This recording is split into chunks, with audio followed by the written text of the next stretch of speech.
Ooh, perfect timing. Yes. Yes. How's it going, everybody? I'm alive. I'm alive, and so are you. Thank goodness.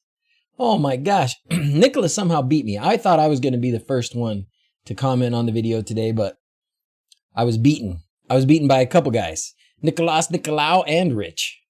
How's it going, guys? Mr. Fixers, awesome. Michael, how's it going? Nick, Fast Penguin, how's it going? All right, what are we fixing today's here? Thank goodness. Sir Goodenough's here. Everything's going to be all right, guys. Everything is going to be all right. How's it going, Stove Dr. Dave? All right. Leafs fan, how you been? Oh, man. From Belgium. How's it going, Jan? Picking up my Permatrack this week. Can't wait to get it installed. Awesome, Steve. Let me know how it goes. I was helping a neighbor put some up yesterday. We've got plenty for anybody that's been waiting for it for a long time. We've got it, and my guess is that we're not going to be out of stock until maybe November. We might run out again in November just because I don't think we can store enough to be ready for as many people as want it usually that time of year. But we're bringing in a lot as fast as we can. So, and it's going well. It's going well. We got good pixels to go with it and everything. It's awesome. So, all right, man, how the heck are you guys? So, sorry I missed last week. So, what happened there was, Mrs. Z's said, hey, so a bunch of our friends are going on a marriage retreat. You want to go? And I said, no.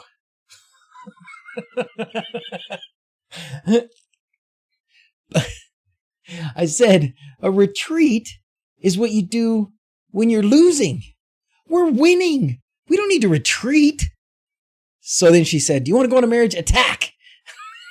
So we went on a marriage attack, and we hung out with some friends, and it was a good time. It was a nice time to be out and just be with other adults and no little kids, and we got to hear from a really good speaker and spend some time. So it was fun. How's it going, Michael? How am I doing? I'm doing so good. I can't even stand it. Actually, my mind is going 100 miles an hour this morning.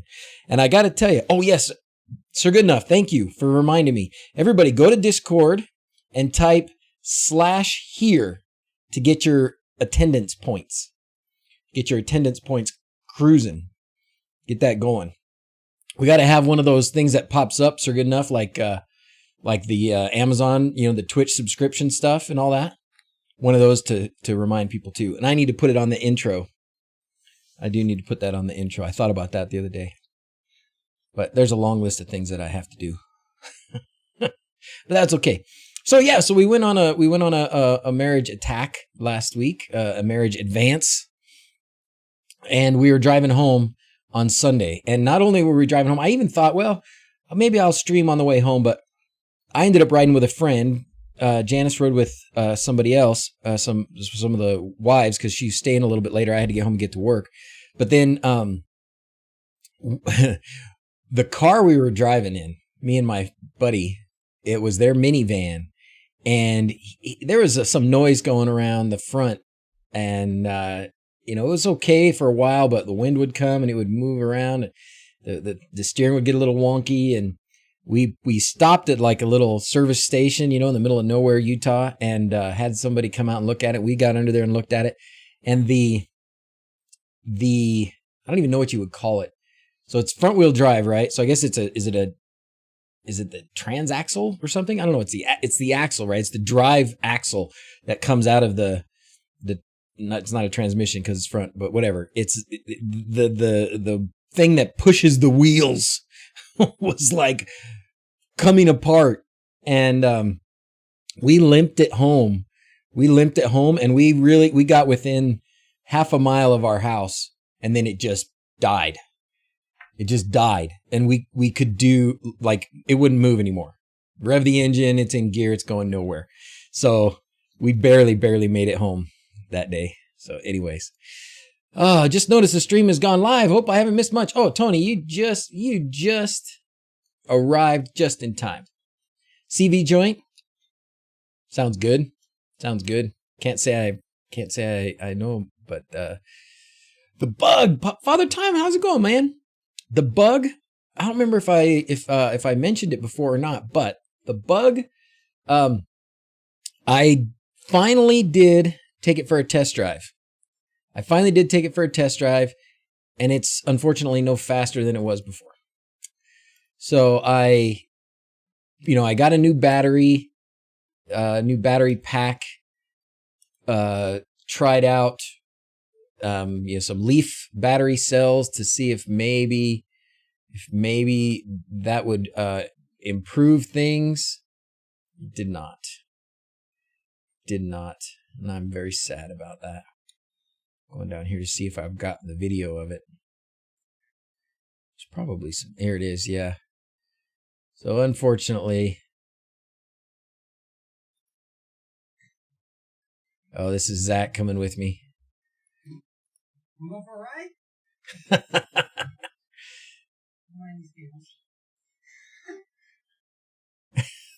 You guys go for a test drive with me?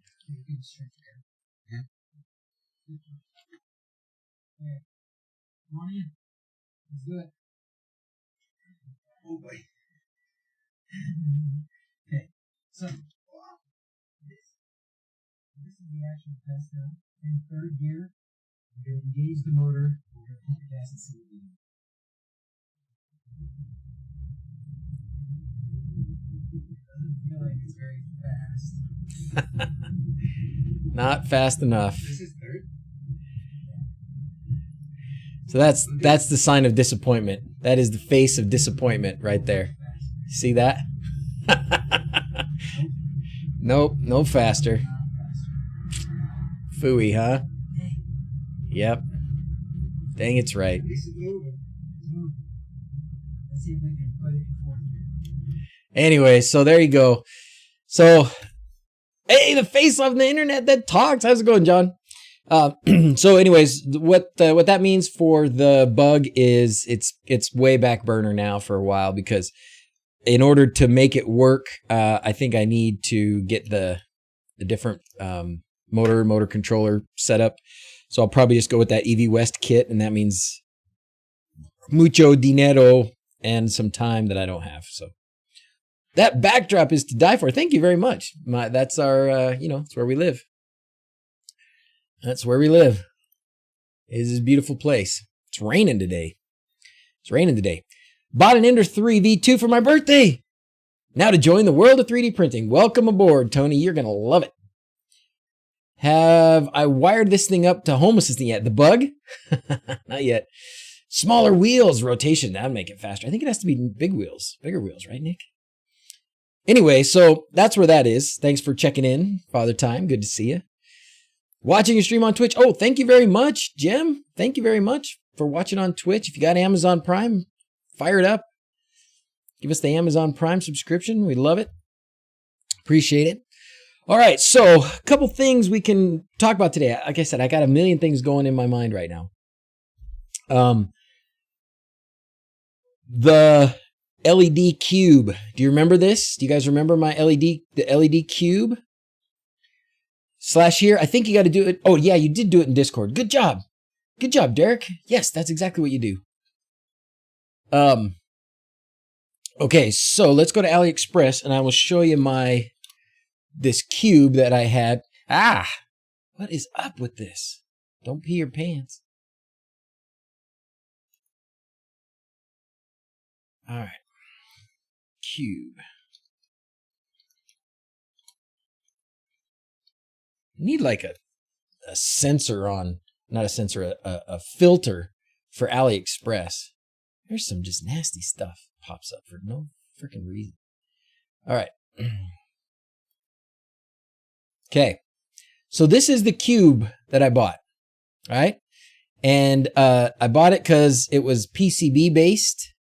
So I wouldn't have to have a bunch of wires to put it all together. But it is a DIY, it is a kit, but it wasn't bad at all to put together. It was actually quite fun. I enjoyed putting it together. The soldering of it was a nice, mindless thing to do when I had a million other things on my mind. So it was kind of nice. The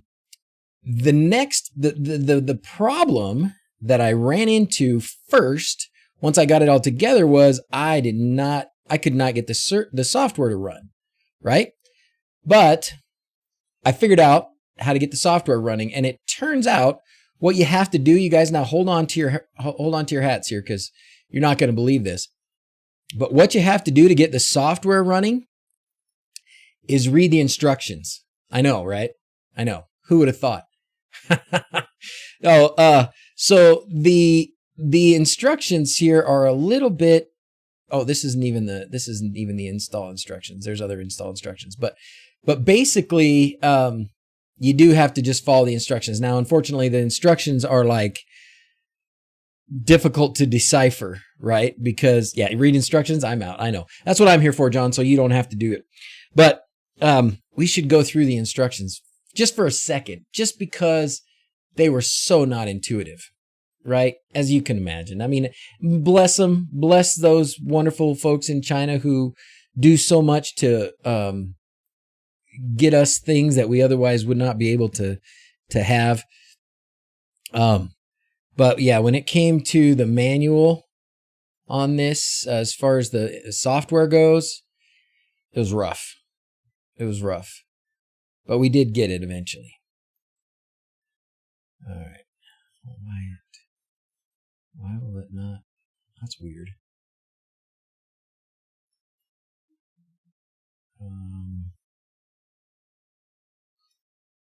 Looking at this thing, it's a PDF. I think it's because of this other stuff. There we go. Yeah, that's right. Okay. So they link you to a Google Drive. If you buy this thing, if you buy this kit, they actually link you to a Google Drive, and that's where all the instructions are. So the instructions are not like in the box or anything. Although the only way to get to the drive is through an SD or a QR code.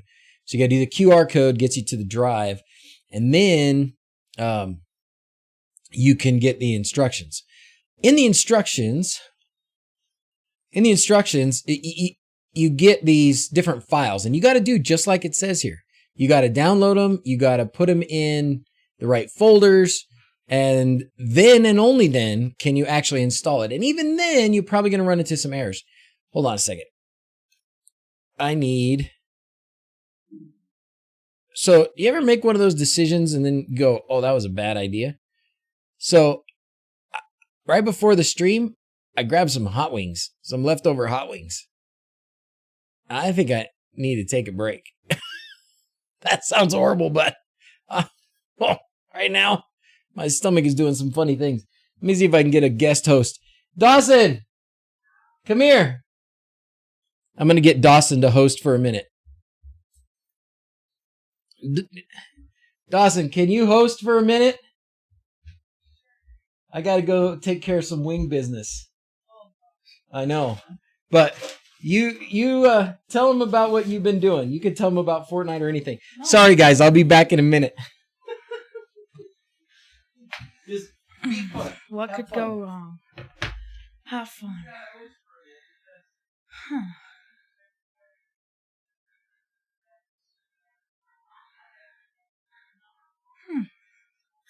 Well, what should I do? Something small.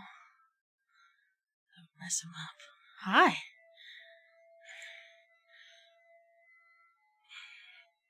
I got this.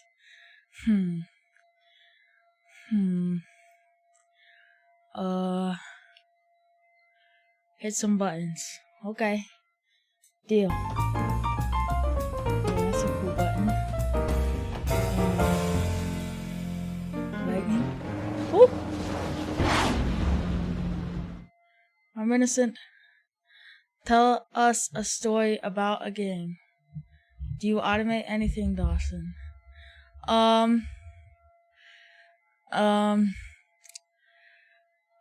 Do I automate anything? Well, no.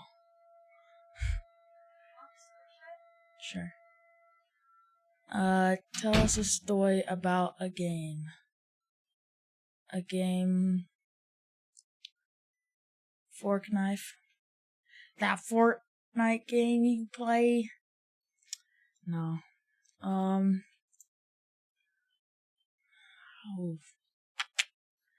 Don't know what to do. So I'm gonna. What should I do?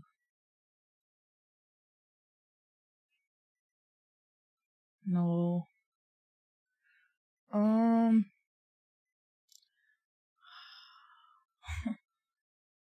Do you go skiing? I used to. I used to go skiing, and then I don't anymore. Do I want to see the new Batman movie? Yeah, I think I do. It would be pretty good. What do you think about the wHobbit Bowl? Oh my gosh, there's a lot of questions. Okay, the wHobbit hole is cool. We're doing stuff. Do you play games on console or PC? I play on Xbox. So, yeah. Are you still into Minecraft? I don't play Minecraft. No, sad day. What did you do when Mom, Dad were gone last weekend? Oh yeah, they were gone. Order something on AliExpress. Bet. AliExpress. Let's do it.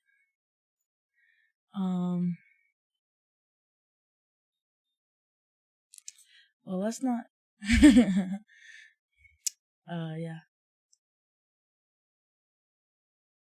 Oh, well. Let's see here. Car accessories. Ooh, that sounds good. Car space stuff. Enter. I like cars. I don't know if you guys have heard about this, but yeah, that's so true. JCM311. Who's your favorite sister? I gotta go with neither. But my car is cool, and yeah. Woo! You're back. Woo! Oh, I wasn't gonna buy stuff on AliExpress. Are you buying stuff on AliExpress? Is that what they told you to do? Maybe. Woo! How's it going? All right, I feel better. What is that? What is Dawson's dream car? Did you tell him, bud? Nope. Dawson's dream car is a '66 Chevelle, right, D? Yes. And good news for him is we have one. Favorite automation your dad made? Ooh. Toilet one. The toilet one. Oh, the toilet one that locks the door? Oh, they like the toilet. He likes the toilet one that locks the door. Oh, boy. Yeah, glad we got that taken care of. Whew.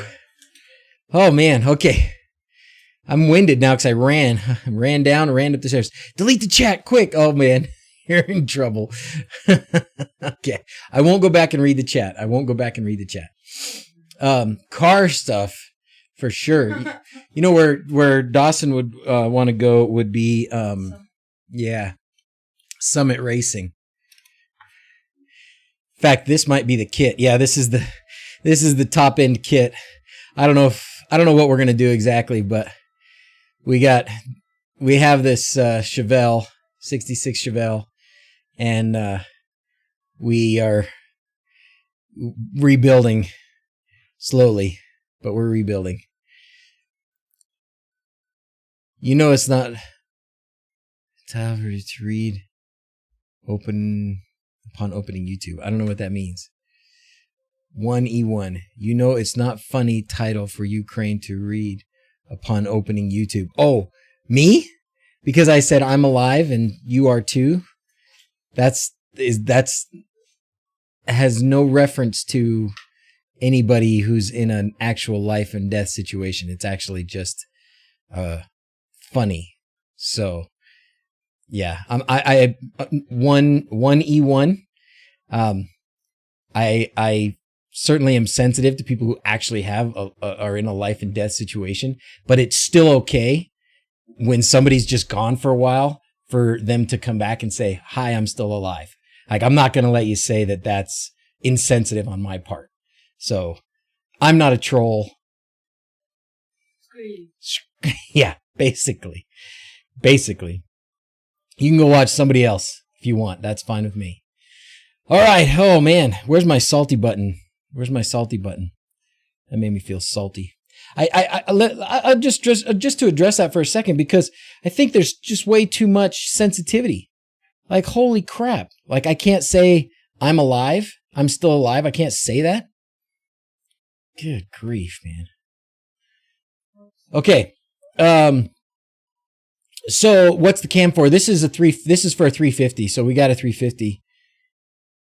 After the wing emergency, I am still thankful to be alive.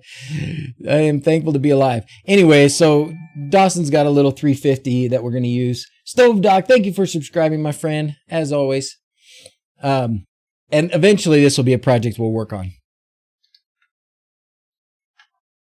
You'll be back after victory to say I'm alive. I'm sorry you're going through troubles, dude. I'm sorry you're going through that troubles. It's a sad, sad world that people feel like they have to fight and have wars and all that stuff. So, but yeah. Anyways, been home all week with the EBug. Oh no. Okay, so we were on this. So that was Dawson distracting everybody while I was taking care of some leftover chicken wings. And we were talking about this. Now, these are some really horrible instructions. Although, the stuff that you need actually is there. Yeah, everything's okay now, Stove Doctor. Everything's okay. Much better now. Install Java operating environment. Some computers have been installed. Okay. So the English is totally horrible, but you will probably get some of these errors if you do this, like I did. I ran this Java. So this is the Java DK, the whatever this is, JDK, the development stuff, something like that. They include a file that you can do. So you run that to install it. Windows had to go through a bunch of stuff. I had to restart a few times. Then you also had to install these drivers in the right place. He needs to be left alone with you guys for a while. It's good for him. It's good for character. So I did have to install these files in the right place. After I finally did that, finally sorted this all out, these instructions, it works. It works, and it's so dang cool. Now, the best way to display this, I am not 100% sure about. So what we're going to do is I think we're going to just display it. We're just going to put it on the desk again. I'll put it right here in front of me. And we will point some things at it.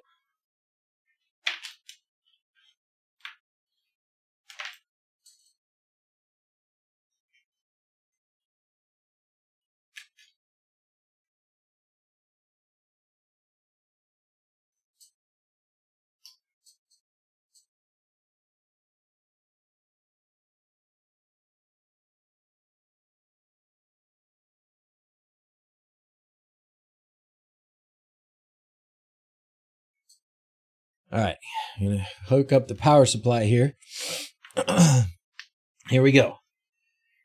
Oh, what we'll do is we'll point the camera at it here in a second. Okay, we're going to point this camera at it. That probably is going to be fine. It'll probably turn out just great. Let's see. Hey, look at that. That's actually decent. You can actually see it. Sweet. Let me move some of these other things out of the way so it's not quite so... Oh my gosh. Sorry to everybody with seizure disorders. Yee whiz. We're going to turn that. There we go. Move some of these things out the way. Now, we'll go through a bunch of these we'll go through a bunch of these effects that it can do. And it would be better if the room was a little bit dark, but that's okay. All right, so now back to this for a minute. We're going to go to the software. So here's the software right here. Did I have to resolder anything? I did resolder one. You got your 3D glasses, Peter? Nice. The two cameras reacting. Isn't that funny? I did end up resoldering one of the LEDs. And I don't know for sure if it was wrong because maybe I switched the orientation, or if there was something wrong inside the LED itself, but it was not responding correctly to colors. However, that's not the only one that's not responding correctly. That's the only, I guess I should say, it's the only single LED that's responding incorrectly. But as we might see as we go through some of these LEDs are just not showing the color they're supposed to show. And sometimes it's a whole row of them. So if it's a whole row, you can't make it out very well. But I can tell you this whole row right here is kind of yellow. Oh, look at that. I bump it and it kind of fixes. Okay. So I don't know, where else the problems might be. Maybe there's something in the board underneath, or maybe there's some other solder joint that's kind of messed up. I don't know for sure. But anyways, the good news is that with this software here, I can actually run some effects. So it's connected to my computer with a PC, with a USB cable. So I've got to connect to it first. Great. Now I'm connected. Right now, if I preview, there's nothing there. If I do this, now it's going to show all of this stuff. Right? So it's showing it in this order here. I can turn some of these off. I guess, can you see, if you watch them, see how I'm turning some of them off? I'm clicking here and I'm taking them off. And you go back here, they're coming off. Right? I'm turning some of them off by doing this. Okay? So what you've got here in the software is there are 8 layers, right? There's 8 layers of this. There's 8 layers here. And in the software, you've got these top boxes are those 8 layers. Okay? I'm going to turn them all off. What you can do is you can turn on specific ones, right? I can go through and I can click in the software, and you can see where I've got those red dots. That's where those red lights are coming on. Okay? Yay. Then what you do is you save one, I guess, scene, or one, I guess they're calling them a frame, right? You save one frame, and then you just save a bunch of frames. So you save a frame and you change it. So let's say we want to go in here and we're going to pick a color. So I'm going to right click and then I'm going to pick a color, or you can go to RGB here and just pick full red. That's what we'll do. We'll just take full red. And then I'm going to go in the middle here and I'm going to turn on some of these. Right? So let's just do those 4 in the middle. Okay? Great. So then I can just say add a frame. And I think that's this one. Add frame. So now over here I've got a frame. Okay, great. The next one now, we're going to make it a little bit bigger. We're going to add those dots. Now it's a little bit bigger. And we're going to add a frame. Okay. Now we're going to go into the third dimension out here. We're going to add a little bit out that way, so it kind of grows out a little bit. Okay, like that. Add a frame. And we just keep going. Maybe we do this one like this. And then, and then add these in here. So this can be pretty tedious. You can imagine how this might get pretty tedious, but you can customize it however you want. So we do all that and we add a frame. And then we'll add one more frame. So we'll add one more frame where we just go bigger in the middle. Oops. Like this, and all the way out here to the edges, maybe like this. What I really want to do with this is I really want to make the Eye of Sauron. And I went looking last night around the internet to see if there was anybody who had done something like that. And I did not see anything. Doesn't mean it doesn't exist, but so far I haven't found it. But it reminds me of like playing with like Microsoft Paint back in the day or something, where you're like drawing things one pixel at a time, you know? Okay, so now we're going to save that frame. Now we've got 4 frames. So now we're going to play and look at it. I just made that effect. And you can see it here. Hey, pretty sweet, right? It's not so bad. You could do this. Is there a cure-like slicer you could use to generate those 8 layers from your objects? I don't know. And I don't know. I mean, this is my first experience, my only experience with one of these LED cubes.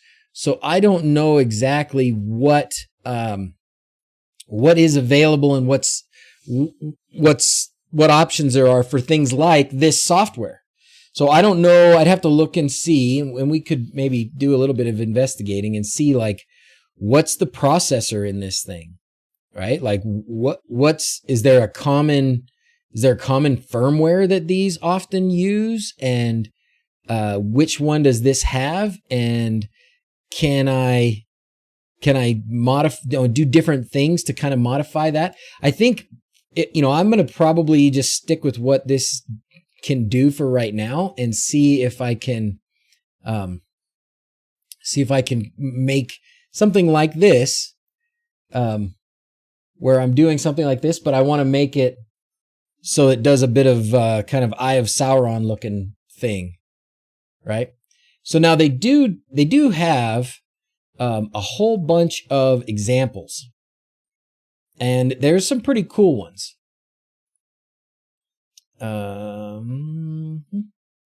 So in this demos folder here, there's a bunch of cool demos. And then I could just keep going here and just keep picking different demos. I wish I remembered which ones were the really coolest ones. But there's plenty. Something I will tell you about this that I noticed. I thought, this PCB, having the PCBs in there, having those PCBs in there makes it easier for putting together, makes it look good for putting together. Now that I've got it together, I feel like those PCBs kind of impair the visualization a little bit. They just stick out a lot more than I thought they would. And it makes me think that maybe having the... Oh, what happened? Did it freeze? Oh, RGB. Oh, it's doing letters. Did you see that? It did RGB. That's weird. It's cool. I didn't know you could do that. I don't know what you do to make that happen. I guess you just make all these frames. Like, look how many frames they have. 533 frames. So I would hope that there's something that you can do to kind of more automatically generate these frames without having to make them all yourself. But right now, it's making it all itself. Needs an amazing alarm clock to show the weather in the morning. Oh, that would be cool. There are some effects like, and I should have named some of these. I should have, because I went through every single one of them last night. And so I should have named some of them so that I could see. There's one that's a heart, which is probably one of the cooler ones. Oh gosh, which number was it? 27 maybe? Nope. Ah! This thing's fun, I gotta say. If you've never got to play with one of these, you should totally get one. It is quite fun to just sit and play with. turn off all the lights and just play around with it. I could just sit here and do this all day. I could do this all day. Where did the heart one go? I wish I knew what I did with it. I should have marked it. But there's ones that do show it like raining too. Make it look like it's raining. That's kind of fun. Now, once you get this thing going, we're going to stop it now. Once you get this thing going, oh, we can turn them all off. I didn't turn off. Play. Stop. Turn them on. Turn them off. Oh, still didn't turn on. Oh, well. Once you get this thing going, now the other thing that you can do that I haven't done is you can take these effects and put them on an SD card and then put the SD card in this little slot that's on here and it will just start running them. Can't play check root directory for Zephyr directory. File number starts from 00dat.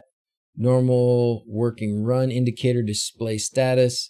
It would be nice if they would just throw in an SD card that already had these things on it, but basically you could just take all those preset files, those DAT files that I was just going through in here and put them all on an SD card and stick it in here. And then there's two buttons on this.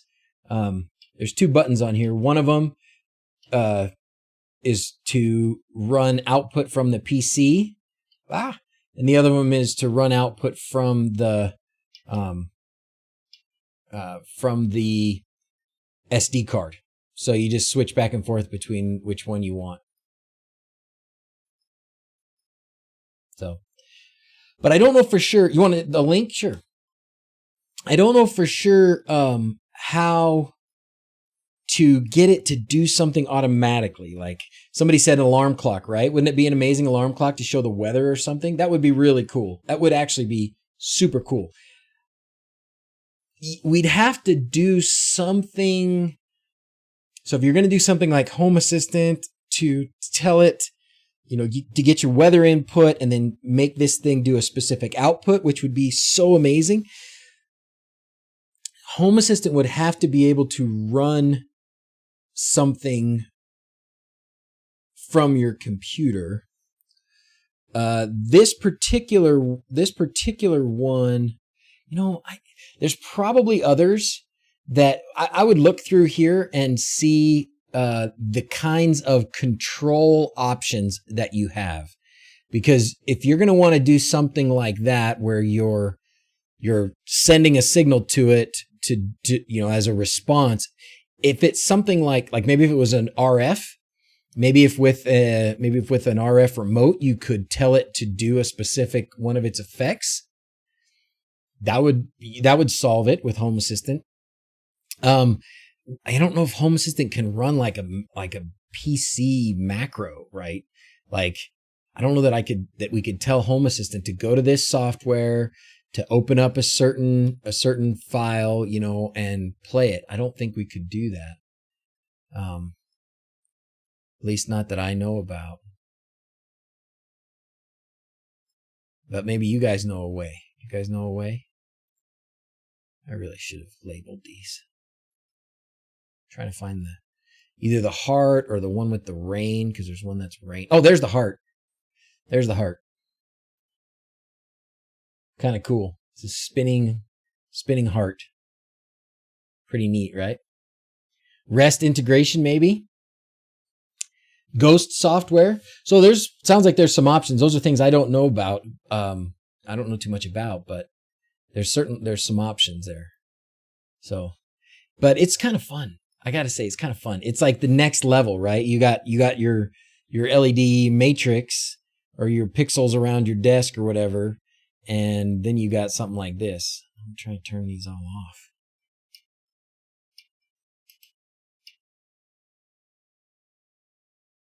Okay, that's good enough. You can send commands to the PC. So if that program can take command line instructions, you could make it work. Paul Hibbert did a video recently showing Ghost software? Oh, I don't know about that. Can it be fired sending a web post command? I don't know. This software is so... I mean, it's not like it's not got options. It's just how do you make things happen? And I don't know. It's not documented well, so it would have to be a lot of trial and error.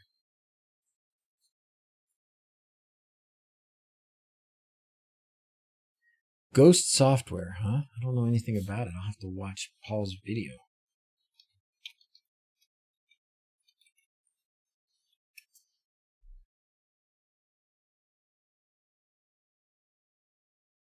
Cloning? I'll keep playing with it because that would be the next step, right? If we could get this thing to respond to something like Home Assistant, that would be killer. That would be amazing. It actually does have a UART. Look, supports serial port protocol to connect with UNO development board. So I don't know what you can do with that. You could, that means it can take instructions from like an Arduino, maybe. I don't know. So here's the SD card playback mode. Put the SD card in. I was hoping maybe there's one with a hoping that there would be one with a remote control. Here's one with a remote control, but here's the problem. When you see them this cheap, they're only going to be you're not going to be able to tell each individual one of those pixels to be something different. That's the cheapo way. Oh, I don't know, maybe. Music Cube. Some cool stuff. But I've been surprised at how visible the actual PCB light parts are. But is it possible with a program to control Windows? Maybe. ESP Home UART? Maybe. Mathis, right? These are funky LEDs. These are not digital LEDs. These are just analog RGB LEDs. So it's the 4-pin kind. It's just that each one of them, I don't know how it does it. There's no processor in there. So it's got to have a different tracing for each one of these lights all the way back to this control board. So the control board on this thing is just sending an individual analog voltage signal to each one of these lights. I shouldn't call them pixels. So this board right here is sending an individual voltage to each one of those lights to get it to show the color that you want. Expansion board plus LED plus high-speed USB TTL module assembly to improve DIY production success rate. So there's got to be good ways to do it. I just don't know everything about how we might get there. This was a major step for me, so this was a celebration to be able to just get this software to work and make it do what I want it to do. So what I will do is I'm going to tinker around with making my Eye of Sauron, and then we'll see how it goes.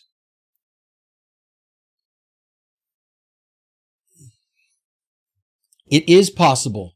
Oh, are you doing it, Mark? Event Ghost.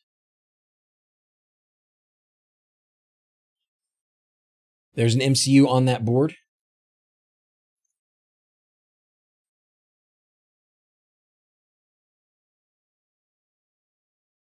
This should tell you what that board is. It doesn't really say much more about it. Main control board, high current MOS driver, high brightness.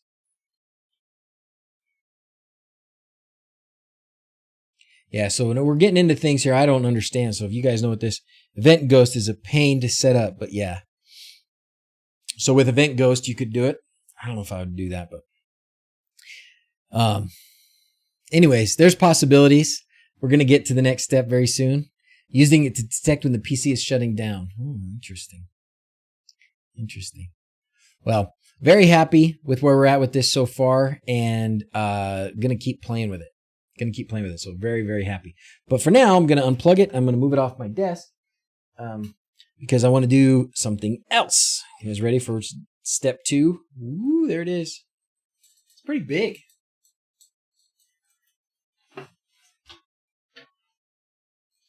It's pretty big. All right.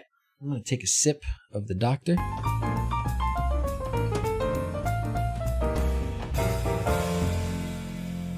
Sir Signoff says there's an XTAL, so there's an MCU. You want a link to that one?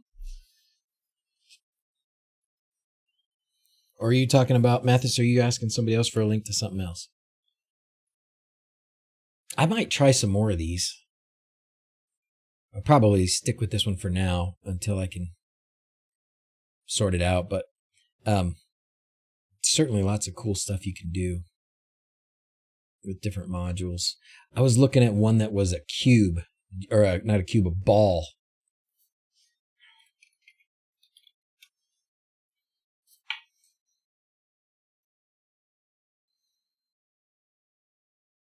Maybe it's not a ball, maybe it was a sphere.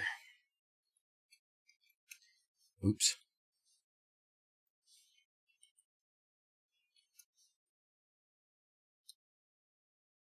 It was one you put together. Yeah. Not any of these. It was, but it was basically like one of those LED cubes, but the lights all went in a circle. And anyways, kind of fun stuff. Okay. Back to this now. We're going to go back to the next thing that I want to test out today. Now, some of you remember a couple weeks ago, I talked a bit about those PoE TTGO boards. You remember that? Excuse my burps. That's also left over from the chicken wings. So these TTGO-PoE boards. This guy. Right? And I got it working with ESP Home. Oh, how did I end up some other language? Okay. And then Quindor brought up a good point, and that is link to the cube. Okay, good. Did I come across the serial command protocol for that? I don't know, Dutch. I don't know. But check that link and go through it and see if you can. Why is it giving me the French one? Whatever. See if you can figure out what protocol we might be able to use to communicate with it through that. It would be great if you could hook it up to, and just something to just make it play a certain effect, you know, even if it was just off the SD card, but you just gave it a signal that said, play this off the SD card. My guess is there's a way, I just no idea what it is. Okay. So Quindor brought up a good point with these TTGO-PoE boards, and that is, their power output capability. So he was looking at the board, he was looking at this thing, and he was looking up probably the PoE unit, the power unit that it has, and it is only able to put out a small amount of power, which is really too bad. Like that's a shame. Largest output current, 1.2 amps, charging current USB, half amp. So this, I guess, is what it can do, 1.2 amps. But it seemed like it was even less than that. Well, the reason that it matters to me is because my intention with those was to use them for relays. And a relay, when it's engaged, is going to draw some current, right? Not a ton, maybe, but it's going to draw some. Where did my Where did my thing go that I was just getting ready to use? Oh, it's right here on my desk, dummy. So up at the wHobbit house, I want to use some of these. Now, this is just a relay, but it's a 30 amp relay. So most of the time when you get a smart switch, your Signoffs, your Shellys, whatever else, your smart plugs that you can use, to plug into the wall, and then it has a Wi-Fi or Zigbee, whatever, and it switches on and off. Most of those relays are going to be 10 or 16 amps. If you've got solid state relays, it could be smaller, like the BHO No Freeze. Those only had like 2 or 2.5 amp relays. I want to turn off the water heater up at the wHobbit house. So I need a bigger relay. So I got a 30 amp relay. And this thing seems pretty simple to use. Let's see if we can go back to my camera here, my desk camera. Of course, the colors and the focus and everything is pretty sucky today, but we're not going to mess with that just now. The point is, this is a bigger, beefier relay. It's got big, beefy terminals here. And on the other side over here, it's the simple DC plus, DC minus, and the control signal. And then you can set the jumper here to be, this is active when it's high, or this is active when it's low, right? So what I thought I would do with this right now is hook it up to my power supply at 5 volts and see how much current it draws when it's engaged. Camera blur by Chicken Wings. Oh my gosh. Just use an Onofre or something to drive that 30 amp one. Oh, to drive this one? For this one, I think I would just use... Well, see, that's what I want to decide. I want to decide if I'm going to... Am I going to just use the PoE, those PoE boards? If this is going to have enough... If I'm going to be able to do that. Or do I do what Quindor suggested, and which is probably a very, very good idea, is to use a splitter. Because those PoE splitters, you can do a lot more current. I mean, some of those PoE splitters, you can do 5 volts, 4 amps if you use one of those splitters. No, I can't. I'm going to need to go to my desk cam because that's going to drive me a little bit nuts that the picture is so bad. So let's work on this. 240 volt water heater, when you need 2 relays, one for each hot wire. I'm just going to turn off one. And I was reading up on that. I could do 2. And I bought like 5 of these. So I could do 2. And maybe that's the smart thing to do. Maybe that's the best way to do it. I was reading on the internet, where everything is true and accurate and unbiased. I was reading, ways to smartify your dumb hot water heater. One is fine. And what at least some of the things I read said was that you could just do one leg. You could just switch one of the legs and that's enough. That just breaks the circuit and makes it so it won't turn on. So I'm going to try that. True, accurate, and safe. All right, let's find my camera here for a second first, because for some reason I can't find it.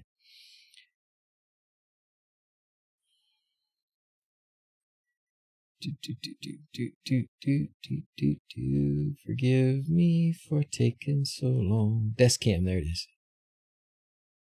Okay. Properties. We gotta fix this. It looks awful. Awful. White balance. That's first. Focus. Better. Very better. And then exposure. Good. Okay. There we go. Now it's better. All right.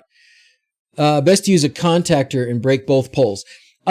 So I could break both poles. I'd probably just use 2 of these contactors. So I don't know, can I get it? Is there a smart contactor there, Milo? Ooh, fancy. Needs to do 30 amp resistive amps if breaking the circuit under load. What do you think, SB? Is this going to do that? I want to 3D model a wooden bench.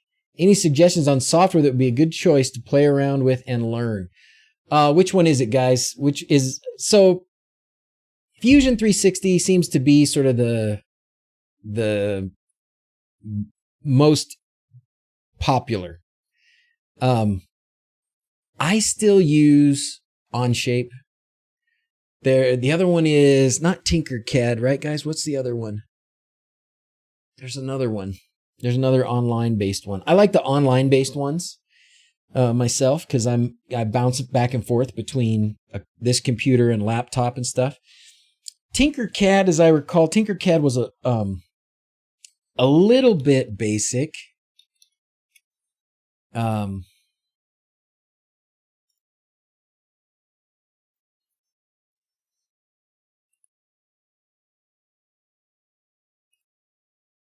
thought I already did this.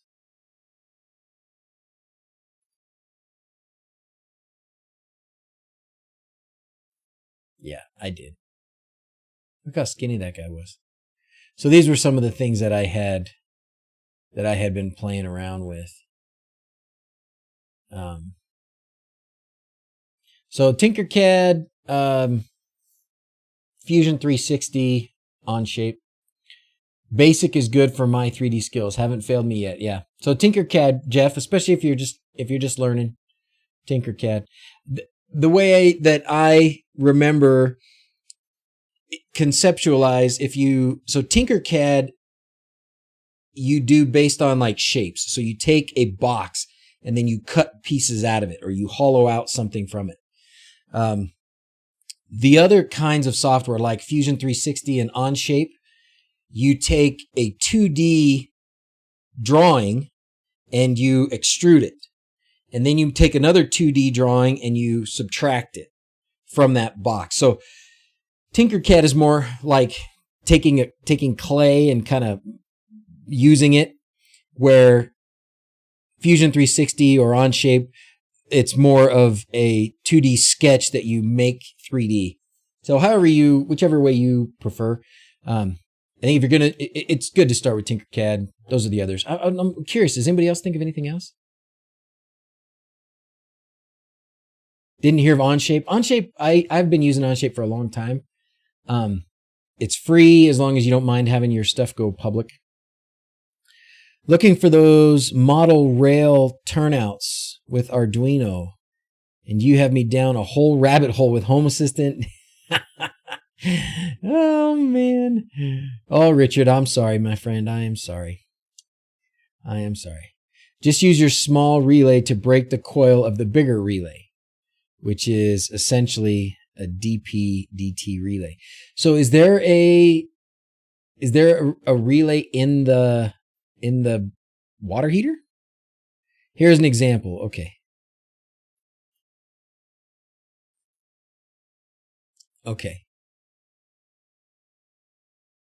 So that's just a circuit breaker, right? I mean, it looks like a circuit breaker.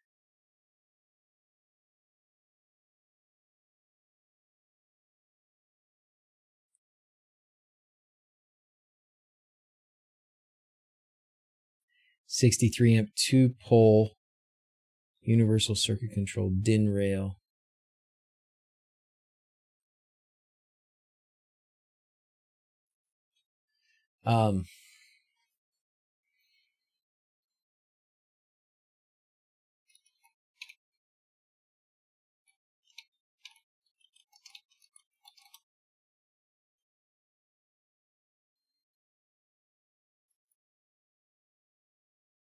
Nope, not indirect water heater. Nope.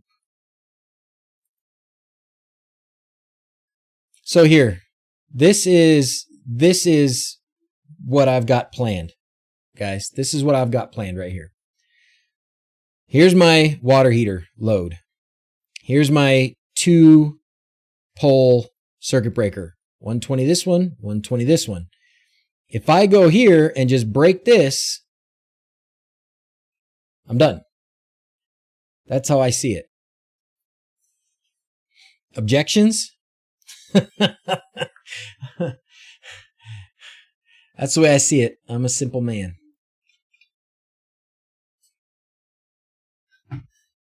In the meantime, I want to hook this thing up and see what kind of a load this relay actually draws.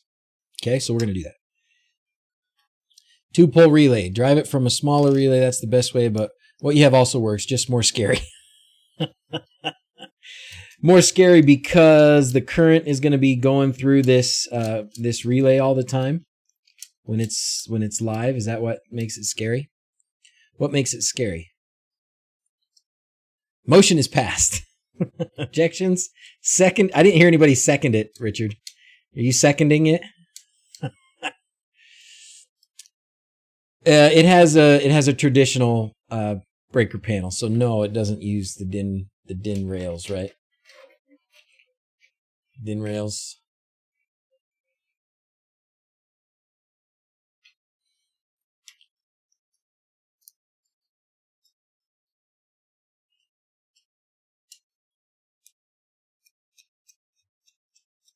Seconded. Okay.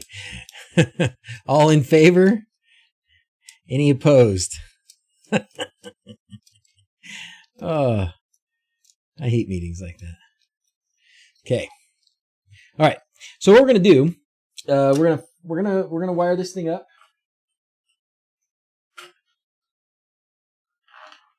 We're gonna hook it up to my power supply here, my bench power supply, so we can get current reading on it.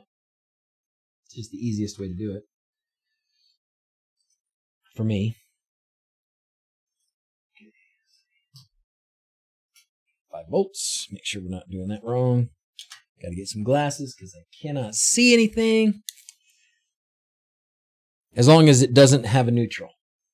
Oh, good question. I guess I'll double check that, Gary. I'll double check that if it doesn't have one. Why do doctors in nursing not like a software guy patient? He is always coding. Oh, Farhan, you're right. I don't like that. The contactor will break both hot legs and is labeled as a circuit breaker on your screen. The whole floor is coding. Is a good day for software developers, bad day for doctors. I mean, yeah, if I could have basically the relay be, this, but, or a 2-pole. Insert relay in series. So tell me again what makes this, leave the thermostat connected also as a safety, okay? All I was going to do is just break one leg with this. But I could just as easy break both legs. I mean, I could put 2 relays and they just click together, at the same time. And they might be an instant apart, but it shouldn't hurt anything, right? Okay. All right, so first thing we're going to do is power on this relay. And it is drawing nothing that I can detect on my power supply. Absolutely nothing. So just sitting here like this, I guess all that's on is this little light here. Oh, bang myself in the face. All right, so now it's on low. So if I ground this control contact, my kingdom for a jumper. My kingdom for a jumper wire. Actually, why is it always that I can never... You never grab the right one right off the bat, Never grab the right one. More parts just means more points of failure. That's so true, Marshmallow Man. Unless you hot glue the heck out of it. How you doing, by the way? I'm not supposed to break legs, only fix them. Break both legs. Sound like a mobster. Okay. We're going to go on the input here. So this would be our control circuit, right? So this would be from our ESP controlled whatever. And then we're just going to ground it.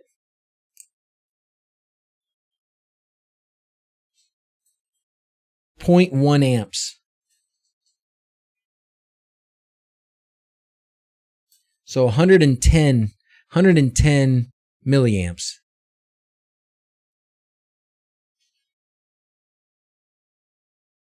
.5 watts, 0.56 watts. Okay, so that's good to know. So 110 milliamps. That's kind of a lot. That's kind of a lot. If I recall, good night, A-Light, Amir, good night. If I recall, I think Quindor said these were like 600, which is why, so 1.2 amps. That's a lot. Largest output current. That's more than I thought it could put out. He said there was a reason why it wasn't going to be that much. I don't remember now what it was. Does anybody else remember what it was on these? Because my wondering is, can I... Oh, that's the other thing, is that these are 3 volts coming off of here. This is only 3 volts.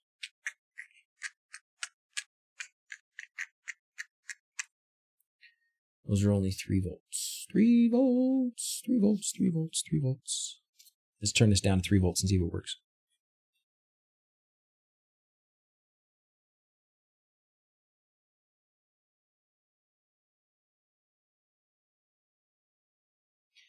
Okay, it's now down to 3 volts. Still works. Nope, doesn't engage the relay anymore. So 3 volts is too weak. It won't work. These won't work with 3 volts. Well, that solves that. So these other smaller relay boards that I had were working with 3 volts, but not this one. Okay. So that is a good test. And what it tells me is I'm not going to use this as just PoE to run this relay, which is fine. It was just an option. What I will do probably is just use a splitter. So I will go to, let's see, if I use a splitter on this, let me get one out.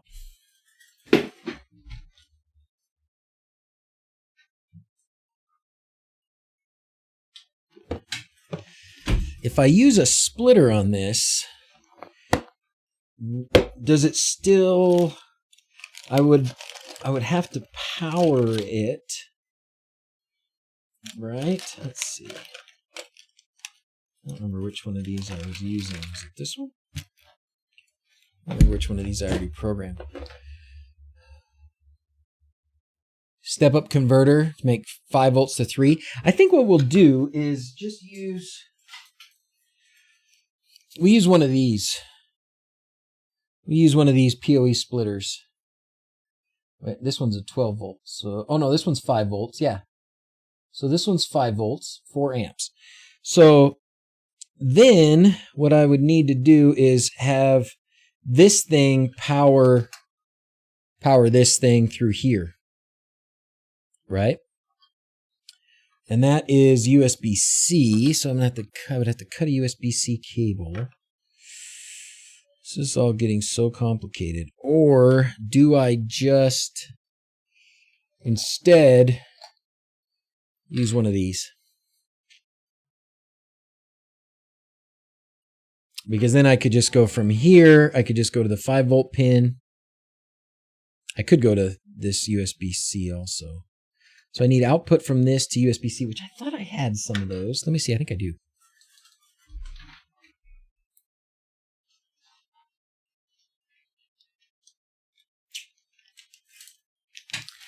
No, these are micro USB. wLED relay.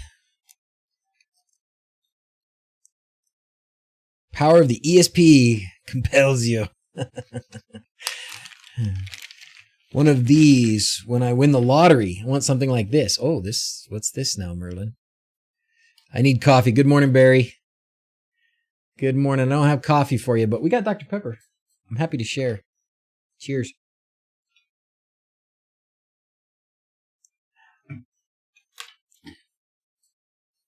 Oh, I don't know where that's going, Marlon. Sorry.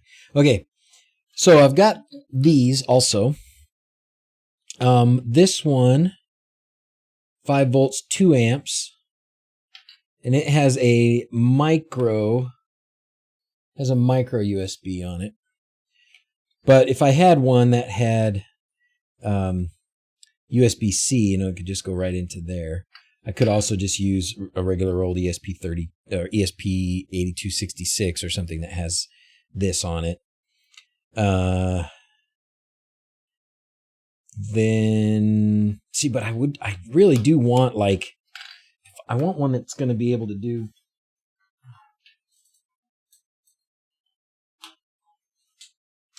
I want something like this, and then I want to go here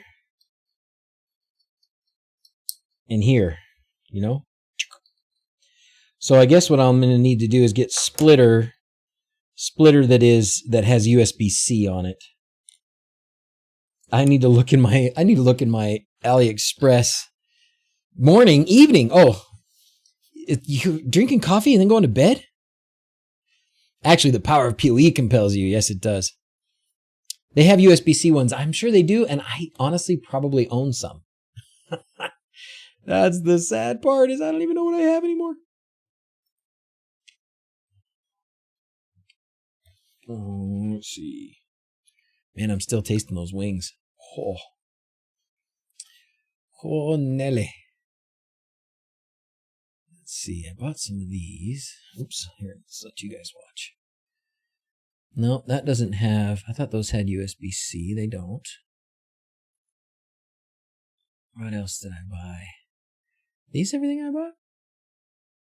No. I bought more than that. Let's just try splitter. So I bought a bunch of these. Oh, maybe I got them from Banggood.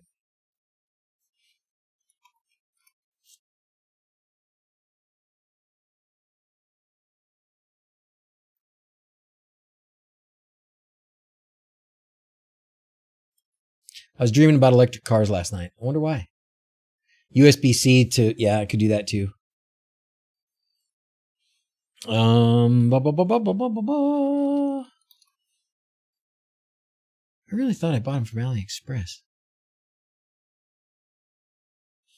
Really, splitter? Yeah. No. I have a bunch of them. I don't know where they came from.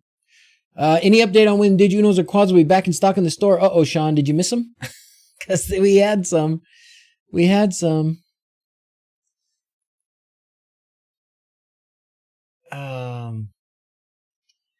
I may have, we could check the stock real quick. I may have some Unos still. And then there should be more. There should be more. Really going to try so hard not to run out of stock this time, but you know how that's gone in the past. But we're going to get there eventually. Yeah, sorry, Sean. What are you looking for? I have probably a couple of leftovers that are not listed on the site. I always try and keep some off to the side just for replacements and stuff. So yeah, the quads are all gone. Yeah, the Unos are all gone too. I think I have a few here and there. You just need an Uno?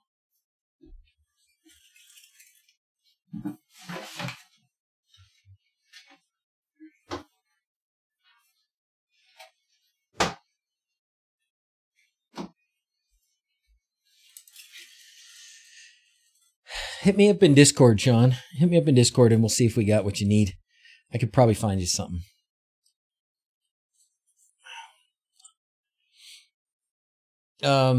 Anyways, yeah, so PoE, so weird. I'm sure I bought more because that stuff is old. Let's just look at all my orders.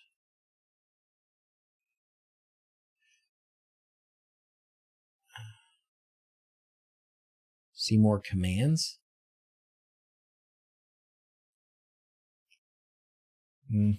More commands. Okay, so there's DC to... That's old. So there's this one. I know I bought more. Where are they? Maybe I did buy them from Amazon. Because this stuff is old. This is a really long time ago. Huh. Yeah. No, there's no way it's there. Okay. That's so weird. I've got a bunch of them. I couldn't have bought them all from... I wouldn't have paid full price. No way. No way I'm paying full price.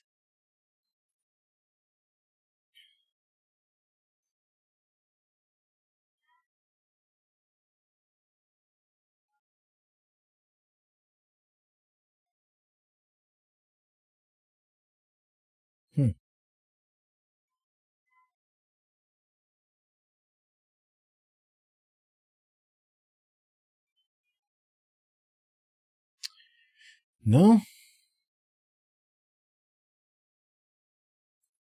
I must have. Full price. That goes against the home automator's code. Amen, right? I must have been desperate. I must have been really desperate. Pay full price.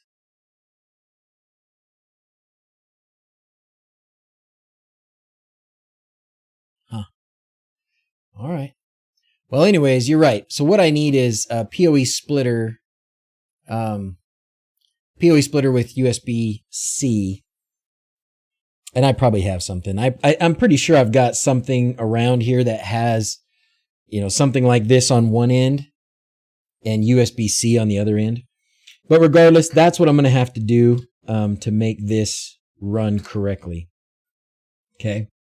And I'll run an ESP home sketch and I'll put a temperature sensor on it just so if it gets, too hot, we'll get a warning. She bought him on a sneak attack. Maybe. What's the problem you're trying to solve? Jumped in halfway. Oh, hey, Babs. The problem I'm trying to solve, I am trying to control my hot water heater smartly. I'm trying to take a dumb hot water heater and make it smart. The reasoning is we're talking about the wHobbit hole, which if you don't know, we've got an off-grid Hobbit house in Idaho that we built last summer, was on TV, and it was a lot of fun, and I love it to death, and I'm really sad I'm not there today, but it's also snowing, so I probably wouldn't be able to do very much, and the pipe is still frozen, so we wouldn't be able to flush toilets, but that's a long story. Anyway, because we're off-grid, we've got lots of solar panels, so we've got a lot of power in the daytime.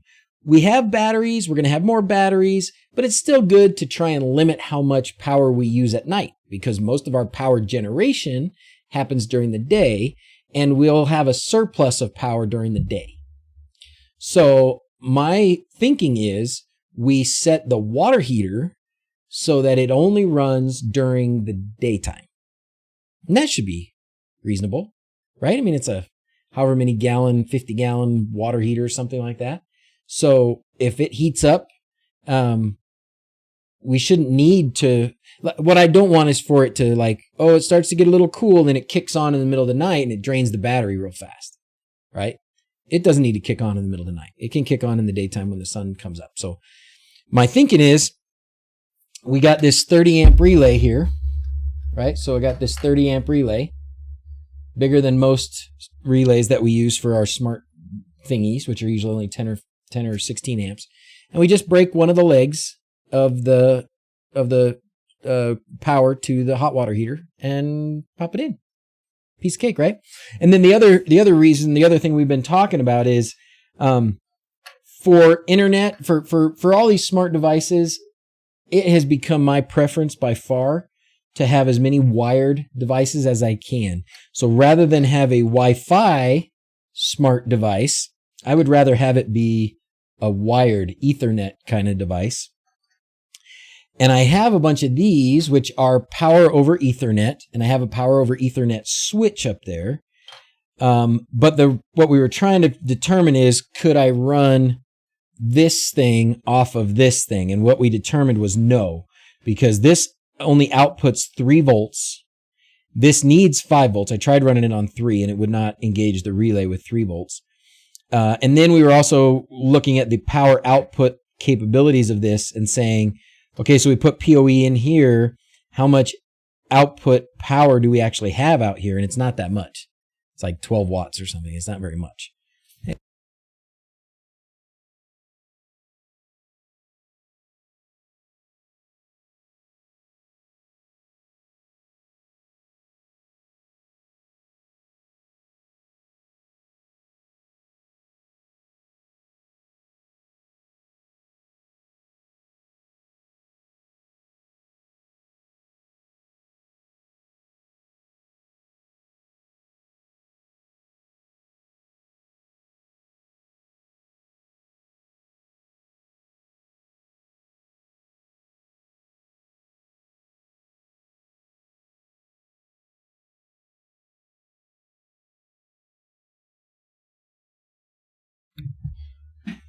Oops, sorry. We bumped the microphone, I guess. Yeah, we killed it.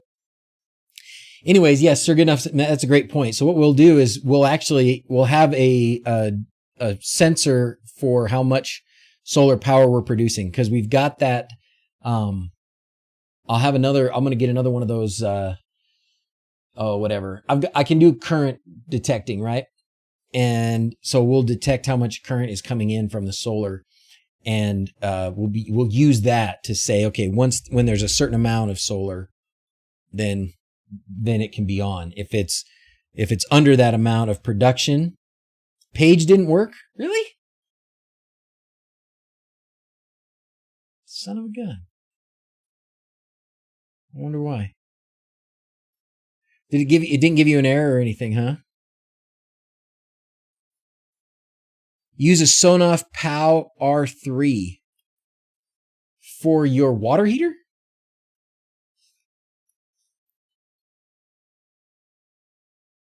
Are the relays big enough?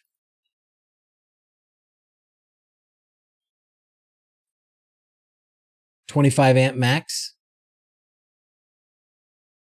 As long as it's, I guess that's probably okay. But it's working pretty good. You're happy with it? Ewert? You're happy with it? Or if the generator is running, it can be on. That's another one. You have mains power from the heater, so PoE is not necessary. I have PoE, so I mean, if I'm going to communicate with this little device anyways, like I'm going to need some kind of a network connection to this thing. If I can have just one cable running to it, then so be it. And yeah, I've got mains there and I could power it some other way. That's fine. I just have this PoE, so thought I would use it. I want wired versus Wi-Fi. That's right, Ryan. Wired versus Wi-Fi as much as I can. Are going to have propane for backup household heating. I don't right now. Some call it fun. I don't.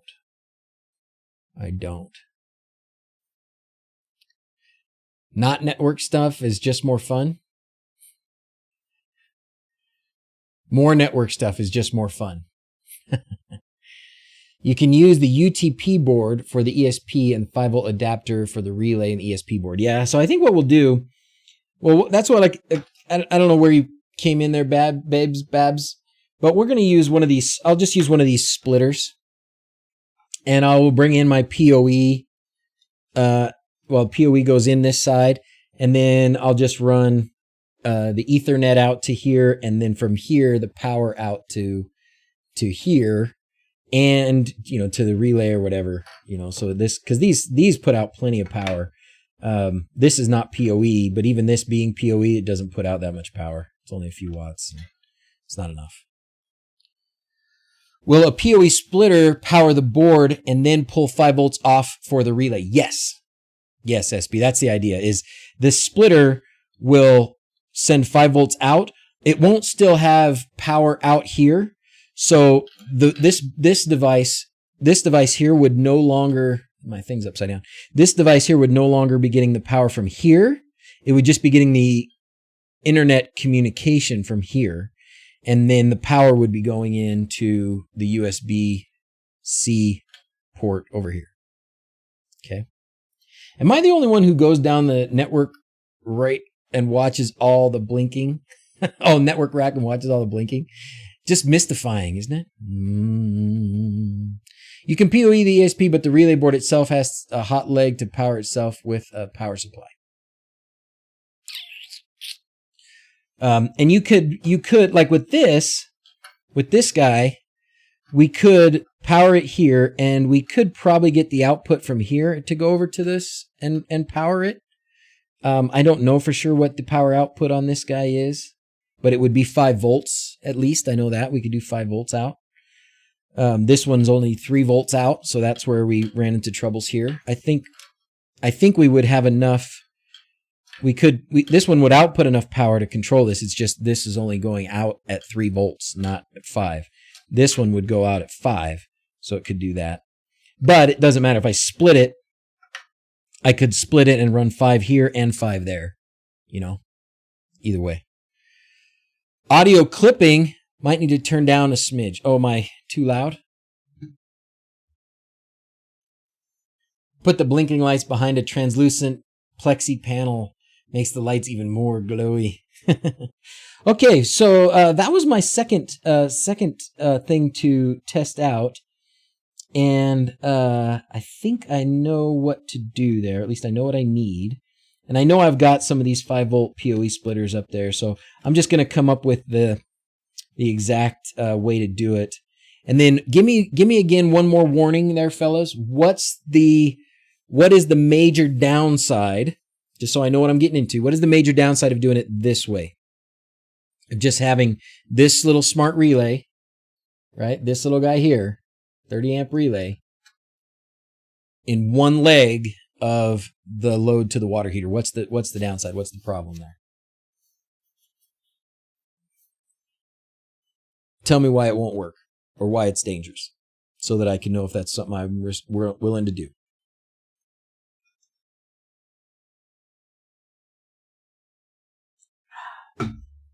And then we can talk about golf cart. Golf cart talk is fun. What else have you guys been working on? Anything new? We're almost to spring. We can almost get out and start hanging up lights again. Circuit board running 220 through it is a bit janky long term. It will work. Having the one, because having the 220 run through it all long term. Okay.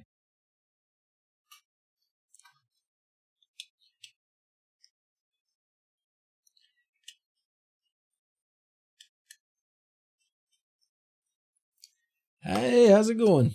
All right, let me just read what this says here. Voltage degrading the circuit board on the relay. Okay. The other leg would always be on and present a shock risk. Okay. Use a contactor with 2 contacts instead of a relay so you disconnect both the lines to the heater. I have multiples of these, so I guess worst case I would put one on each side. Might not fill me with confidence, yeah. I could also reinforce, I could add some. I mean, looking at the solder on the bottom of this, it's not a ton. So I could certainly add some there for what that's worth. That was the problem. Switching one leg on the split phase doesn't bother me. My water heater does the same thing with its thermostats. Oh, there you go. No issue with one leg. A wall switch does the same. Okay. Current spike when you turn it on can also be high. Okay. Okay. Well, I think what I'll do is hook it up and I'll give it a go and we'll see how it goes. That's a contactor, 2 switches, 1 coil. Just got my D1 mini boards and ultrasonic parts going to make an oil tank sensor. Float gauge is unreliable, not smart. Good luck, Ryan. I hope it works for you. Let me know how it goes. My water softener level detector has been hit or miss. Mostly hit, but it's been hit or miss. So the thermostat controlling the heat only switches one side. Okay, so it should be fine. Okay, well, I'm confident enough then. It doesn't sound like it's too crazy of a thing. There's always something safer you could do, I guess. But it doesn't seem like it's too crazy of an idea, so I think I'll go with it. I think I'll go with switching one side. I'll go with a PoE splitter and probably one of these ESP32 Ethernets as my my control bit, and just an ESP home sketch. Found the manual on Instructables. Awesome. Override the thermostat first so the heater stops, then shut down with the relay. Oh.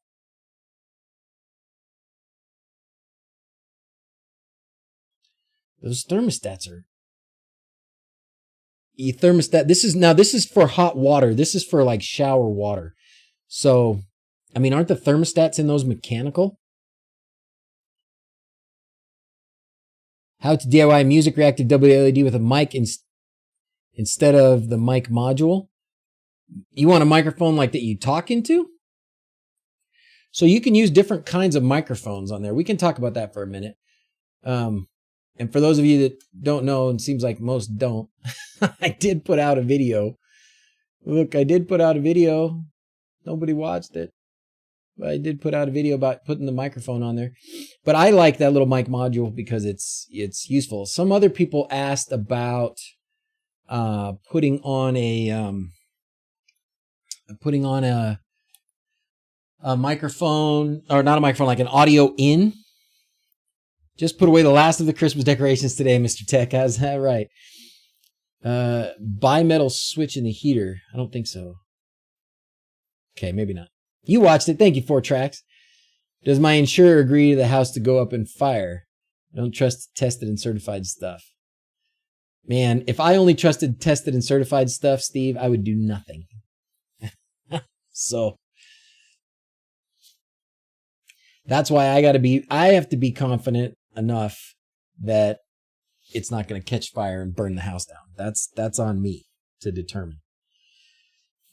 And if I'm wrong, it's also on me. That's right. Tap / here in Discord to get your points for attending the live stream. To do a line in audio feed, a dedicated DrZzs in the media closet. Okay. Let's see. Tested and certified lab. Let's see. I know in here, in the sound settings, you can select different kinds of microphones. You know what we should do? So if you're using a digital microphone, like an I squared, it's not I squared C, I squared S. Anyways, this is a digital microphone would apparently have these kinds of pins.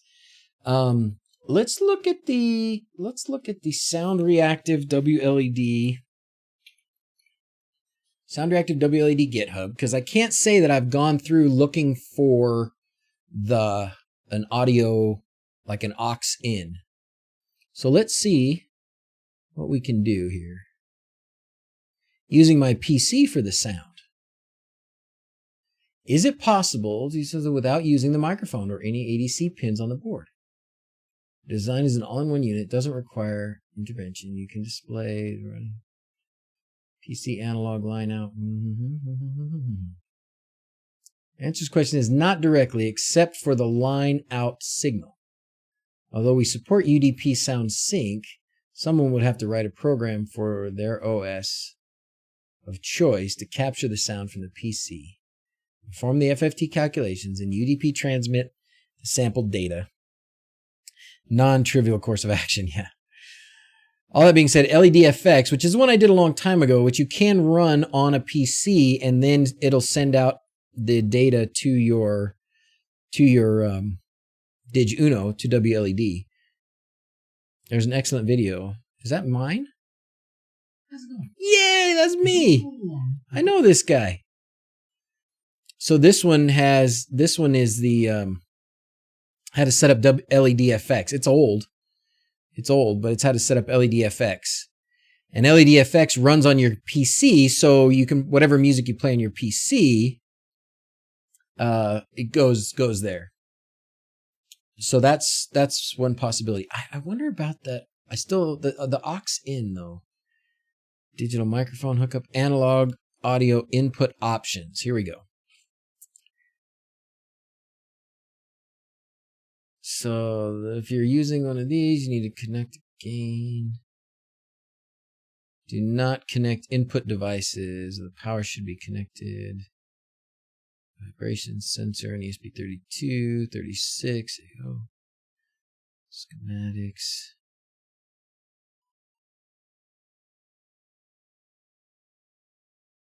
Dual input. We have connecting a 3.5 millimeter jack and an analog microphone while being able to change your desired input with a switch. So I guess what you need, so my guess is what you need is this, instead of the, is this what a max 9814? So instead of the 4466, maybe what you need is this. What's this? Something.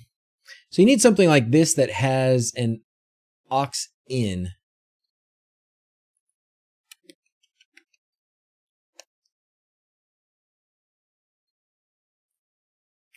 Gain.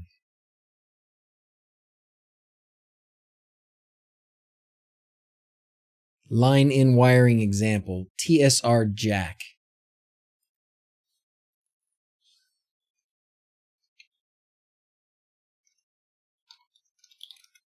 This is how I learn stuff. But see, it's not just that. You need the module. Or I guess, can you wire it to that thing? Second diagram is the line in example. Yeah. So, couple capacitors, ground. So I guess you just do your own resistors. So, but this TRS jack. To me, it feels like there should be a board that you can wire up like that. Are there not?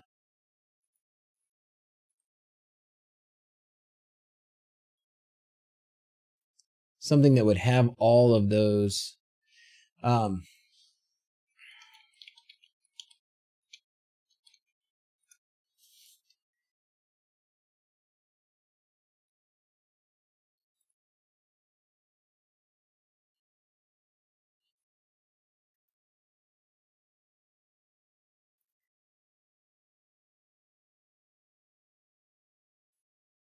would think that there would be something like that. Look at the motor for actual. Okay, they're looking at something else. Second diagrams, line in. You have to build the circuit yourself. Not terribly difficult. That's true. But shouldn't there be Richard, don't you think there should be something like, we've got these little boards, right? These little microphone boards like this. Shouldn't there be something like that for this? Ooh, let's see what Marshmallow says here.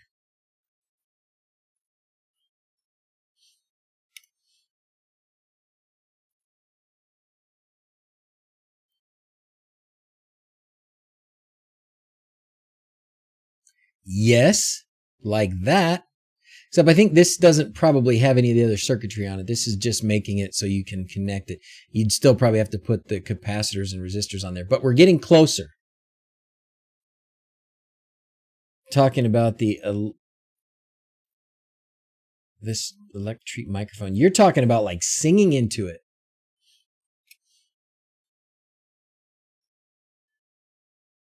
Oh, you want just that?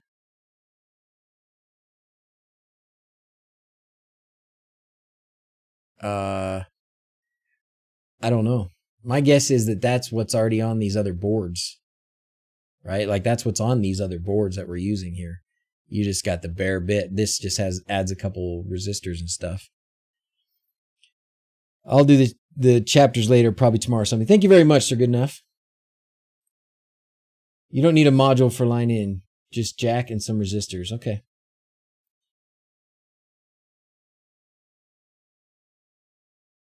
Grizzly dual back. Oh. Signoff Pyle, dust collector, 20 amp breaker.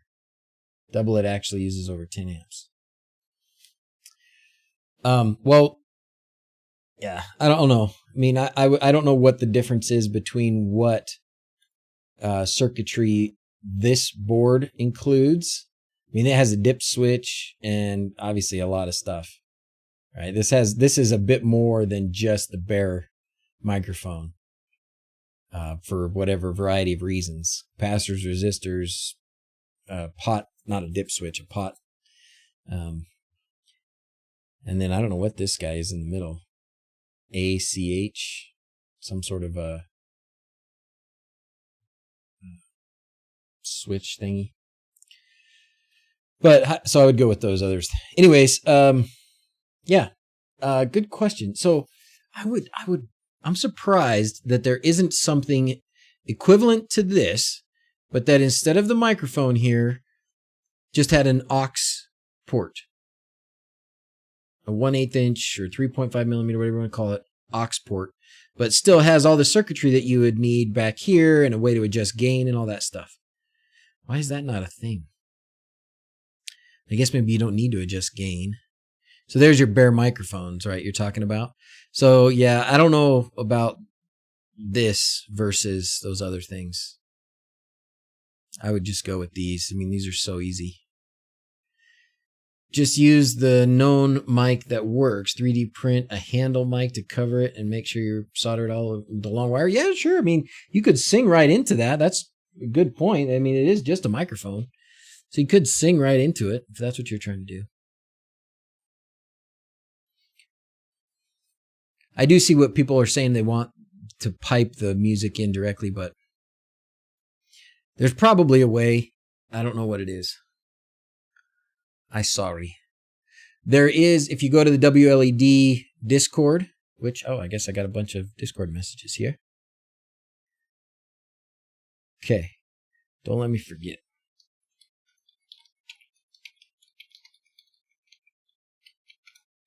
Okay. James, what's up, buddy? Works. Oh, awesome.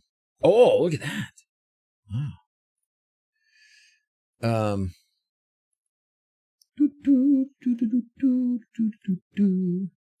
So wLED Discord.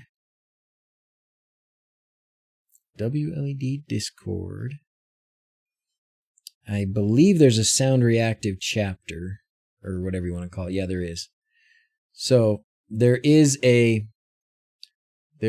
Sound Reactive thing. Eric, thank you. Aw, man, you're too good to me. You know, guys, thank you, Eric. I will take this opportunity to thank all of you for being here. All 108, 7 plus 17 on Twitch, or probably some of you are both. Thank you very much for that as well. This should read it out loud, but it's not. DrZzs. Super chat $10. Dr. CC, thank you for all your hard work and awesome content. Thank you, Eric. And thank you guys for being here. Now, I'm going to take a minute here and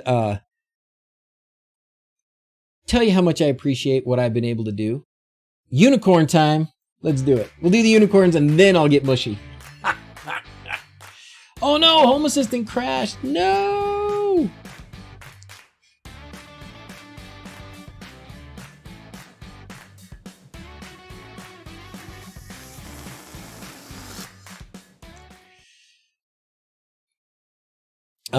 Okay. So I think a lot about where we're at now. You know, I mean, I started making videos a few years ago and community has grown enormously. I mean, I think we're getting close to 20,000 people or something like that on Facebook. We've got probably close to 10,000 on Discord. And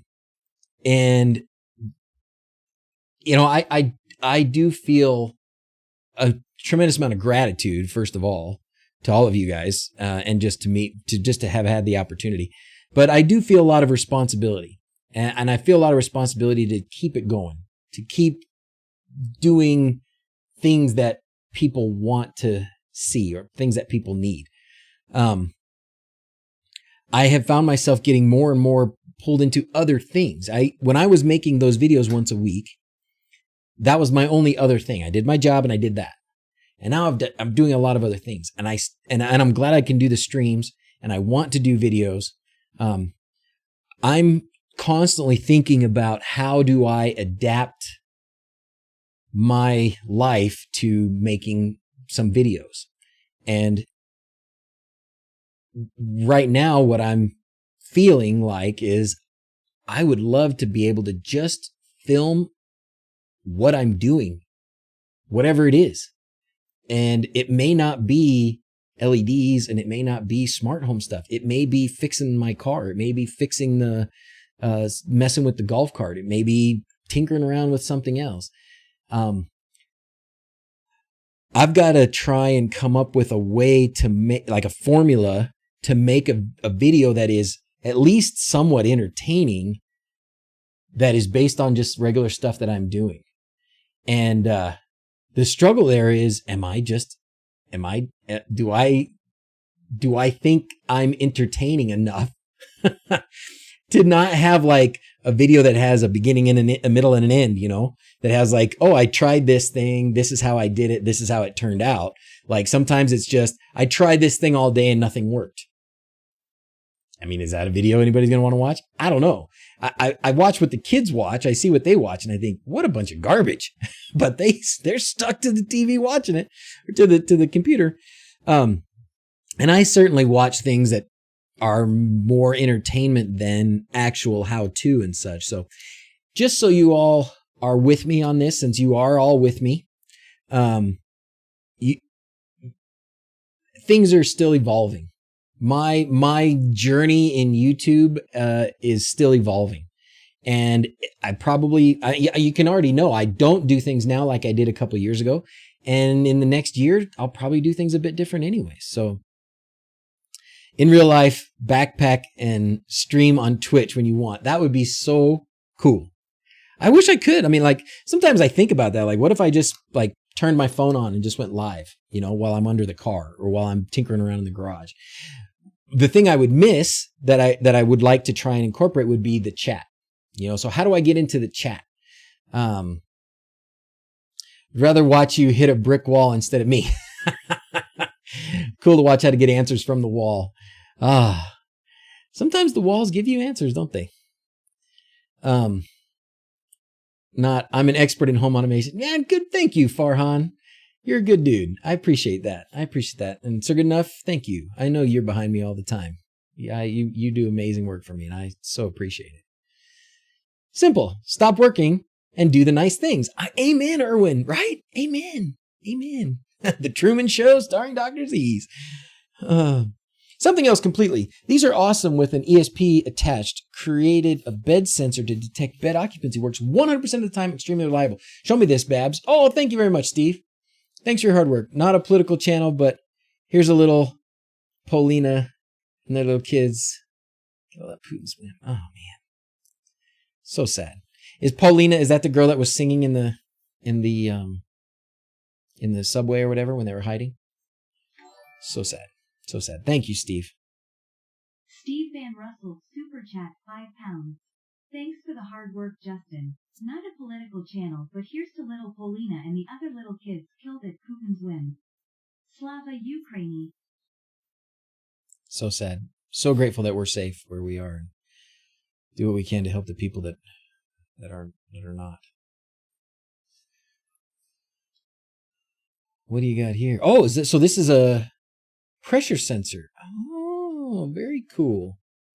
Very cool. Now, do you need to connect this? Do you need to connect anything else to the ends of this? Or is this just an analog sensor? Thank you, Ramsey. Thank you. Well, with you guys, with your support, with you guys, sticking with me, I'm going to keep on doing it. I'm going to keep on doing it, and it's going to be, who knows what it eventually continues to evolve into. But, yeah, an ESP and resistor. Oh, okay. That's not bad. Yeah. Sweet. Bed detector, huh? So is that to detect when you're in bed, or is that to detect when the kids get out of bed? Because do you guys remember? You might not remember, but a long time ago, nothing's been that long ago, I did I used my cameras as a kids out of bed detector. When there was it just for motion? I think it was a motion sensor.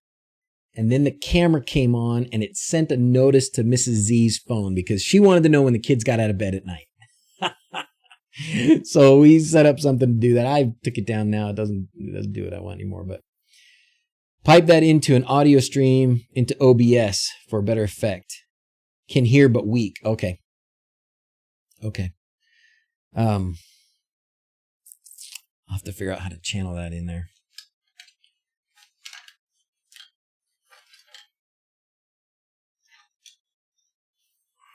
Put it on my to-do list. Super chat. Audio into OBS. Wouldn't that be fun? So, some sort of a live stream backpack, huh? That would be fun. So last night, doing nice things while it's possible. You never know. Here in Europe, and this strange guy. So sad. So sad. Hope you guys are all safe, man. So sad. So sad. You know, I don't know. Let's not get too political here and all, but the people that actually like feel the pain of a war anywhere of any kind, it's not the people who start it, right? So I'm a classic rock kind of a guy, right? So I think of War Pigs. I think of Black Sabbath and War Pigs. You guys all know that one? You're all my age, you know that one. Anyways. Make the text-to-speech send through Home Assistant through your browser, and then you have an audio output capture maybe. I should be able to do it, Panda Boy. I should be able to do it through OBS. It's probably just not capturing. It's because it's just coming out my speakers. So what I need to do is just have my speakers be an input into OBS as well. It should be pretty easy to do. DM the project on Discord too. Okay, cool. Thank you. So last thing we'll talk about. What time is it? Are we getting there? 1:30. Okay, good. We're not doing too bad. We did pretty good. The other thing I want to talk about, because it's the thing I'm working on, the golf cart, right? You're looking into getting a bicycle because of gas. Marshmallow, where are you? Marshmallow, you in the US? $4.50 a gallon yesterday here in Utah. $4.50 a gallon. So the thing I'm working on is the golf cart, and I've been transforming the golf cart that we bought a couple years ago. It's probably been 3 years now, maybe, that we've had this golf cart. It was used when we bought it. I wouldn't mind sending DrZzs my planner, joiner, saw stop table, saw dust collector, Wi-Fi, just to see how he would do any automations. You can automate anything, man. You can automate anything. You got an ESP device and a relay, you can automate anything. Anything. We should probably make a channel on that, right? Like, how do you automate whatever? Automate a chainsaw. Why not? Somebody posted their sprinkler system. Somebody, like your scoring board. What's your scoring board, Stubbs? What's that? $2.31 a liter? Euros? What's the euro to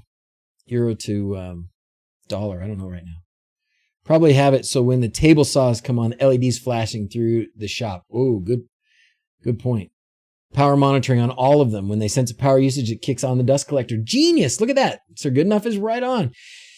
So good to think about how I think about it a lot too, because at my house I've been taking out some things that I'm not using, but I want to use the things that are useful, right? Like, what's useful, and how do you make an automation that's useful?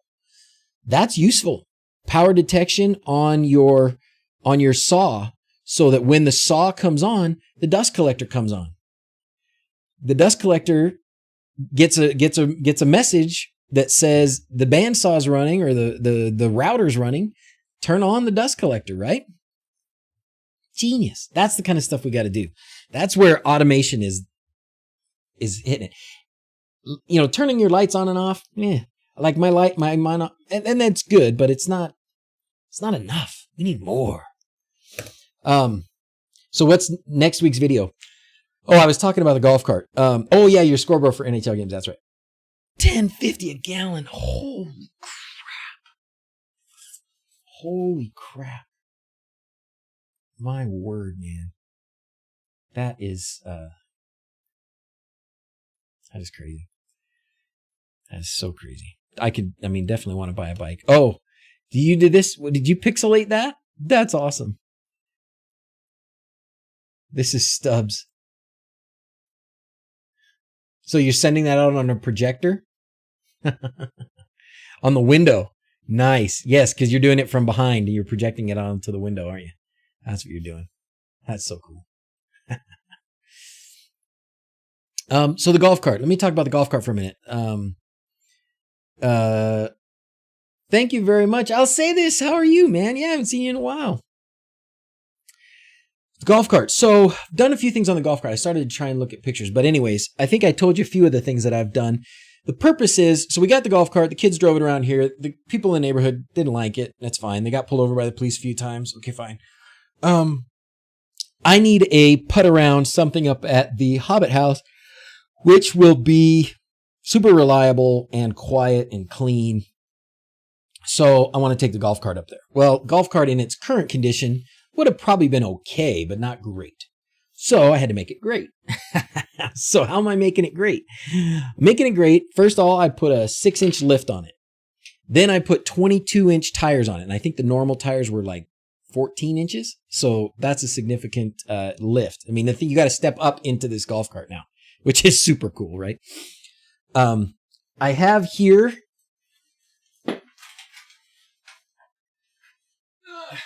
this just came today. This is a new motor controller. So with the same motor and battery, but with a new higher power special motor controller that is adjustable on the fly. So I can adjust the torque versus the speed on the fly. And yeah, put flames on the side. It'll go 2 miles per hour faster. Done. Absolutely.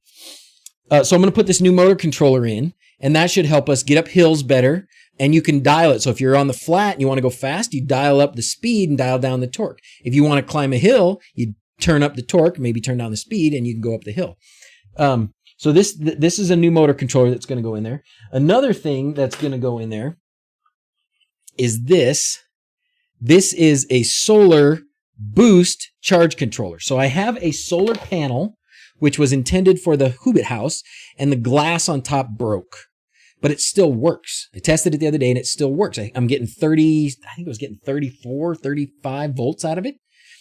So not enough directly to charge a 48 volt battery. But with this, it will be able to charge a 48 volt battery. So I'm going to take that solar panel, I'm going to put it on the roof, connect it to this, connect it to the battery, and then it will just constantly be charging when it's sitting. I can still plug it into an outlet and charge it, and that's fine. And I have solar panels up there, so it'll charge from solar panels regardless. But with this, even just driving around, parking for a while, just sitting it outside, it'll slowly charge. Excellent, right? And then the other thing is the battery. It's got flooded lead acid batteries in there. They are at least a decade old, probably, and they're having a struggle. Right? If I don't charging while driving, yes, but not charging fast enough to like perpetually keep going. It will eventually die still, but it will be charging anytime the sun's out. It's 300 watts. It's a 300 watt panel, so it'll charge some. All the golf carts around the world don't use solar panels on top already. I know, it seems so smart, right? It's like duh, but they don't. Maybe they will soon. Again, sometimes I think we get in ruts, right? We get in a rut, and house building, at least in the US, there has been almost no progress in my mind in how we build houses for 50, 70 years. We're still doing it the same way in a lot of ways. There's some things here and there, but no major strides towards doing something different and better. Anyways, I squirreling around a little bit. So the other thing is my battery. So the battery, the flooded lead acid batteries in there they're giving up the ghost. If I leave it charging and then unplug it, we can drive it around for a while and it's fine. If I leave it unplugged for more than a couple days, It's gone. And because it has to be at like 46 volts to drive. If it's below that, it's not going to go for whatever reason, something with the controller in it, etc. No, I totally agree. We totally should be living underground. No, you're right. Marshmallow Man, you are totally right. We should be living underground. Like, it makes so much sense.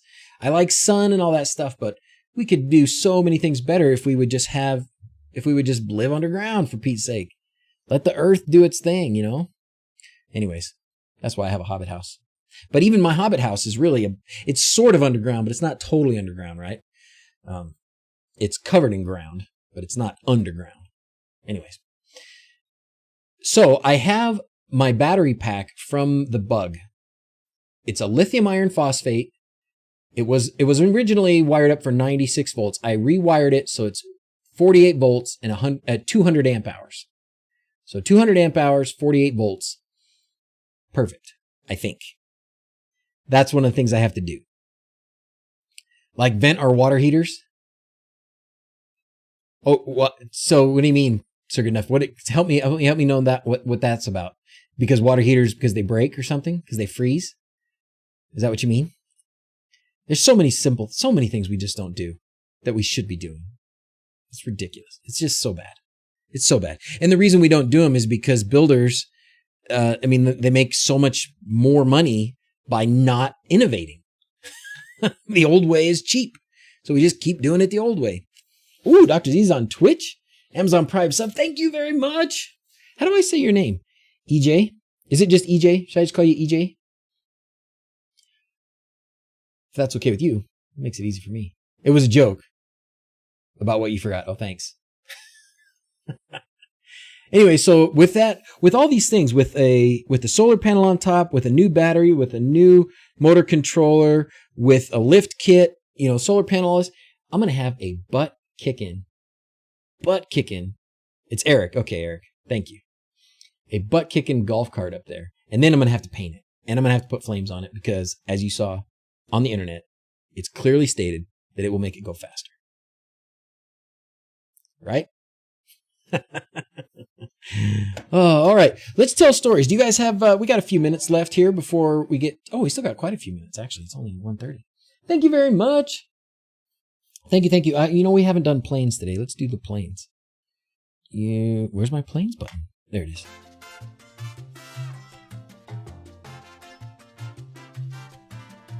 I like to dance to this one.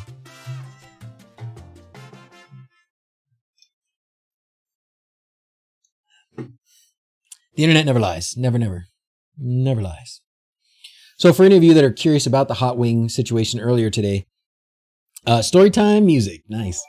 LEDs on the golf cart. Absolutely, Jack. Absolutely. In fact, I had some on there initially, but now we'll do some. Oh, and the other thing I'm going to put on the golf cart is a radio. So I've been playing around.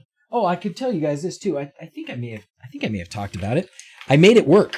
Do you remember when I talked about those Pyle? Oh boy, we're going to be squirreling like crazy now. Thank you very much. There's Eric. Thank you, sir. Remember I was talking about those Pyle in-wall, what are they called? What are those called? Audio. This. Ha. These guys. Okay. Oh my gosh, burn my retinas. So these, right? I bought a few of these. I bought 2 of them. I bought them from Amazon. They're cheaper than this. They were $30 or something like that. So I bought these and they work. And they work beautifully. Beautifully. So I took the old system that we had, which was the Rosund. You guys didn't like how I said that. Because somebody said it was Rust Sound or something like that. And I said Rosund instead of Rust Sound. I don't know, whatever. We had this old system in the house and it didn't work. It was too old to work really anymore. And so, but what I had was in the wall, I had Ethernet wire, which had been carrying power for the speakers to amplify for the speakers and that are in the ceiling already. And it had been bringing an audio signal up from a selector in the basement. So if I wanted audio, I had to put something in the basement, which worked okay, but not great. Because where do we get our music? 99% of the time, even in our cars, all the time, we're getting our music from our phone. So I went with something like this, where we could very easily Bluetooth in, or we could aux port in. You could microphone. This is just a charger. And I powered it from one of these USB splitters. And with the USB splitters, it works. It works great. So I've got, it's powered. It does the speakers outside on one of them and the speakers in the kitchen on the other one. And it's been wonderful. In the process of that, in the process of trying to figure out what I was going to use before I found this and settled on this, I bought a bunch of microphones, or a bunch of, not microphones. I bought a bunch of amplifiers. All right. And if you saw my AliExpress thing, in fact, I think I must have gotten another one. I thought I got another one. There should be some more coming. Anyways, so I've got several of these little amplifiers. So what I'm going to do is just put one of these in the golf cart, right? And then the golf cart, we'll put some speakers in the golf cart, and the golf cart will just respond to, it'll just be connected to your phone. So you get in the golf cart, you turn on something like this, and it connects to your phone, and then you play music in the golf cart. All you need is this and some speakers, and you're done. So that's that. That's what we're going to do for the speakers in the golf cart. So we'll have speakers, and of course we'll have an audio reactive wLED and some pixels in there as well. Doing living room audio setup as we speak. 7.1 wires yesterday, not automated though. All that stuff is above my heat so far. So it's good to see this stuff. Well, Eric, good luck with I was reading about, is it aux or Bluetooth as well? It's both. It's both, Stubbs. It's both. This one has audio in. It also has USB audio. Oops. So this one is, I think so far I haven't actually tested it, how it sounds, but I just put it together last night. But it's got Bluetooth. It also has, USB in and aux in. So you could just plug in it, and that way you probably could charge your phone with it too, I would expect. Another place I might use one of these is in Zach's Zach's VW bus. It's like you don't need a whole car stereo anymore, right? That's all you need. Everything else is on your phone, so why overcomplicate it? Eric, back to Eric for a second, because I was reading the release notes from Home Assistant, and the new one thing I haven't really looked at much is the media. A lot of this new media stuff. They're making it a lot easier to, like, even local media. You can even add local media. Look at this. Add media. So you don't need to go through Samba and all this stuff anymore. So if you just want, again, Home Assistant is so much farther towards the mainstream than it was when we started. I guess it's been 8 years that Home Assistant's been going around. I've been using it since 17, so what's that, 5 years? So, and with this, you can output, so you can grab whatever music you want. So I don't remember where I have music on this computer. Somewhere around here I've got music probably. Music. The hills are alive with the sound of Z's singing. I don't know where I have music. I don't even know anymore. I used to have music somewhere hiding in here.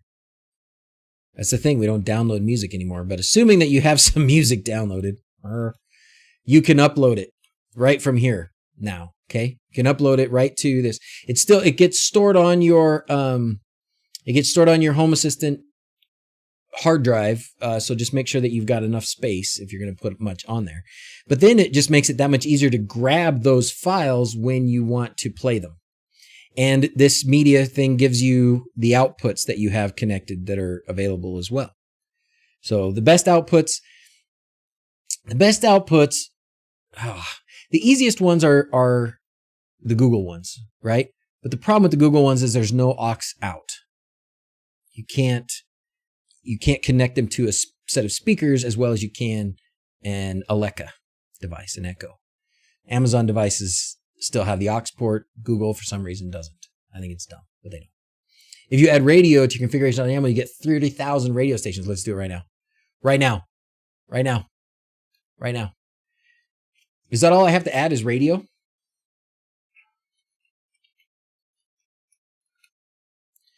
Oh, actually, I think it even said it in there, right?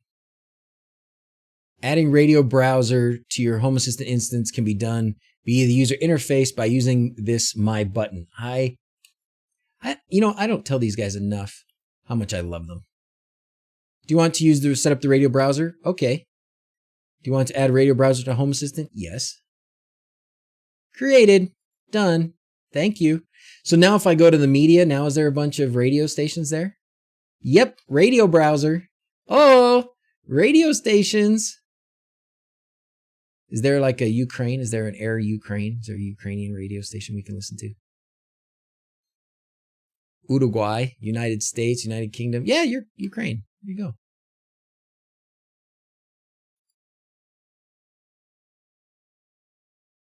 So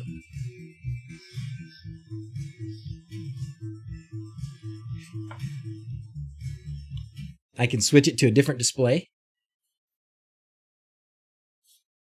It's gonna play. Come on. Come on. The Office display. This is my Google one. It's loading. No. Come on. Come on, baby. Oh, I gotta turn it on. Now it's gonna play. Here it goes. Come on. Come on, baby. Don't make me a fool. Frank built that. Frank's amazing. Isn't Frank amazing? We all know Frank is amazing. Here it goes. Now it's going to play. Yeah, there it goes.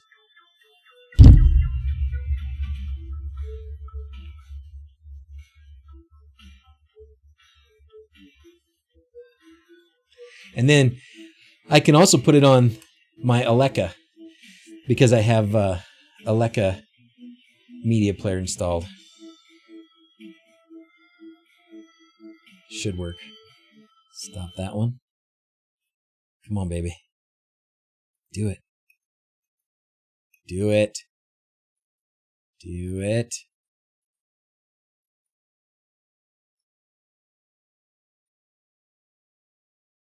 Come on.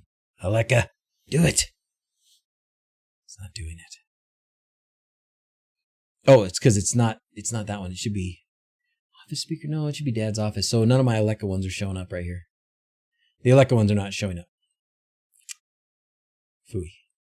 Anyways, how cool is that, right? I really want a media player that's not Google or Alexa. So frustrating, yeah. I like my Volumio. I don't know. The problem with Volumio is, the only problem with Volumio is, the output comes directly from the Pi. So Volumio runs on a Pi. You have to have an amplifier on the Pi. So there's those hi-fi berry amps you can put on top, but there's others. But you get an amplifier for it, and then it connects to the speakers. But it's really pretty slick. But then you'd have to have it set up. I could actually, Volumio shows up here. Like it can output to Volumio. Yeah, but. Oh. Yeah, because I moved it, unfortunately. So, yeah, it was playing downstairs in the on one of my other Google Home devices. I don't think Alexa Media Player custom component has added media browser support. I agree. I think you're right, STBach. I think you're right. That's why it's not there. That's why it's not on my list. Anyway, pretty awesome. Pretty awesome. And we were talking about that because why? Oh, because Eric was saying that he had, because why? Because we don't know what we're doing. Because Eric was saying something about he was hooking up something. I also did buy a Z-Wave mobile elect outlet to be fired off when my TV came on. Hooked up my hair clipper to it. When I sat, it would read, "Really? Need to be woken up if my human came." Wait a minute. I'm not catching all this. Hooked up my hair clipper to it. When it sat on wood, I really needed to be woken up if a human came. I'm not sure, Eric, exactly what you can do, what's going on. I'm not following exactly, but it sounds like you did something really cool with automation. I don't know about the hair clippers and sat on wood, but that's okay. Gotten horrible in the last year. I feel like mine are close to getting thrown out. Never knows what we are asking anymore. The Google speakers, really? I still use mine, but I use it rarely. I don't know. Previous statements, how I got into home assistant. Oh, okay. I'm sorry. You were telling a story. So Sonos, I guess Sonos is the media player one that I don't know anything about. I haven't played with. Most of the time I use Alexa for music. That's what I do. I use Alexa connected to some speakers. I have this one here. I have one in the garage. We have one in the kitchen. That one's just the show, bigger Echo Show, and that's what we use. Retrain the speech. Ours are awesome. Oh, okay. So maybe you need to just retrain it somehow. Some retraining going on. Oh, I was going to tell you guys this too. So speaking of 3D modeling, we can go back to 3D modeling for a minute. Were we talking about something else? I'm like in La La Land.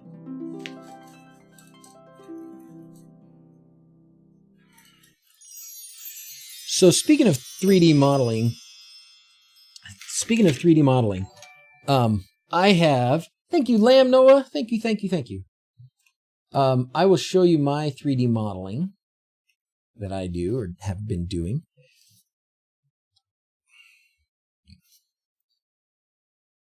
We were doing StoryTime. I love StoryTime. StoryTime is so fun. All right, so I want to mount my Fire tablet. Okay, and I don't know if any of you guys have been using these. Battery doesn't last very long anymore. It has to be pretty much plugged in all the time.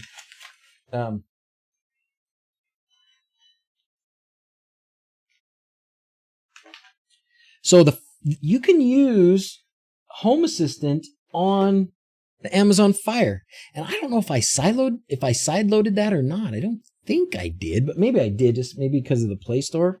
I don't know, but you can use basically the Home Assistant companion app on these Amazon Fire tablets, and it's pretty good. It works pretty good. So you don't have to, fully kiosk is fine, and some of those. I started running into trouble, and I could not figure out why it would not open up my new Home Assistant. It kept trying to go back to the old one. I could not change. I could not get the start page to stick on the new one, so I had to go with something else. And so I found out that Home Assistant companion app works on the Fire. So great. So we have this big opening downstairs where I took out the old intercom. And for a couple years now, it's been kind of half covered and half not covered. But I'm going to be using that space more for some more of this kind of PoE stuff around the house. And so I wanted to make a better cover, better mount for it. So I can model this thing up and make it what I want. The problem is I need to be able to print it, right? Thing is 450 millimeters long. So I can't just print this. So I've got to kind of cut it in half, and then I've got to work out, well, how am I going to mount it to the wall and some of those things. So coming up with these, how do you 3D model something is kind of hard. I realized I could just get a piece of wood and just router something out. And so that's kind of what I did. And this actually works pretty well. So I'm probably going to paint this and hang it up in the meantime so that we can have something out there that works. But I need to do better. I need to learn more still about how to do this. Because this would be really cool. And I even thought, what else could go in here is a HA switch plate, right? The HA switch plate could go in there. 125 people and only 40 likes. Come on, hit that like button. Jack Hibbler, please. Says so, please. New WebSocket connection, you should be able to change the screens with a notification command. Oh, so you can change the screens on the tablet. I know you can have a dedicated, as part of the companion app, you can say, I want this particular Lovelace page to be shown on this device, right? I set up a separate user that's a kiosk, and I want that user default page to be the one that I want for the kiosk. So it's not going to be the same as the one that I have in my office, right? It won't have this. It won't be just like this. I'll have some of these same things, but not all of it. We don't need my desk LED preset things, right? And we don't need my office shades. And we don't, some of these things we don't need down there. And other things we do that aren't there. So we're going to want to do that too. UK Heli Pilot, thanks for being here, my friend. Thanks for being here. We're going to do the choo-choo train. Told the Google to turn on the kitchen light a couple of times, and it turned on all the lights, all 42. Had to turn off all the lights. Oh, jeez. That's a bummer. If there is a keypad for Home Assistant alarm. Yes. Well, you can do it. You know what, Zadia? Is that how you say it? You can do it through just the alarm. If you have any kind of display, like I had this set up on my old one. You can use, you can set up an alarm component. You can set up an alarm panel for Home Assistant. If you go back to, I did a video about it and it's changed a little bit, but the fundamentals are the same. So like that's one thing I would have on this is I would have an alarm panel page and you click a button that activates the alarm. And when you get home, you click the button that deactivates the alarm and you have to put the code in, right? So all that stuff you can do on any display like this. So if you had a Fire tablet, you could do that. Alarmo. Ooh, what's Alarmo? I don't know what Alarmo is. HA switch plates. You can do an alarm on an HA switch plate, I know as well. Oops.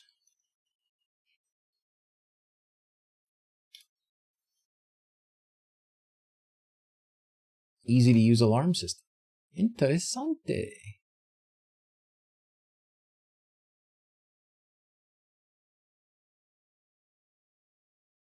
Alarmo component, custom component, controls assistant. See the alarm panel card. That's what I'm talking about. So it can do this. And this is just part of your Home Assistant display. This can be on your phone. Or any tablet or whatever, right? Oh, that's nice. Is this new? Because that makes it easier. I haven't gone through like trying to set up an alarm back in the day was a lot of YAML, like everything. But this might be pretty good. Use alarm mode can set different sensors. Valcob's here. How's it going? Bought 2 of our signal boosters the other day. I had a question about how they're connected. If the data wire is separate from the 5 grounds, how do you wire it in sequence? So if you're doing WS2812, the data wire is separate from the ground wires. You need to connect it back to it. Like they have to be. Not have one in here, really? Really? I do. Data booster.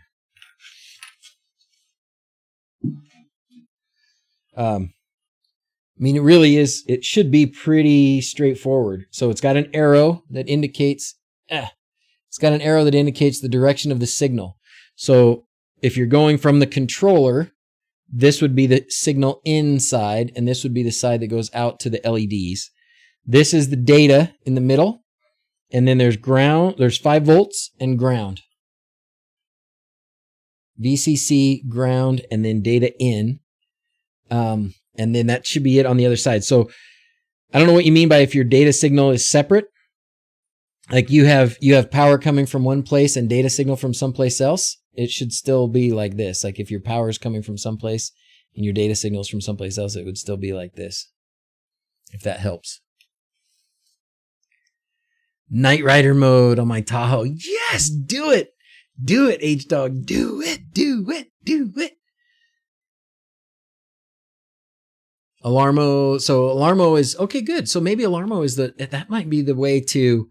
Basically, it's a UI for setting up the alarm component, which is great because the alarm component, as I said, was mostly YAML and a little bit, not hard, but it's YAML.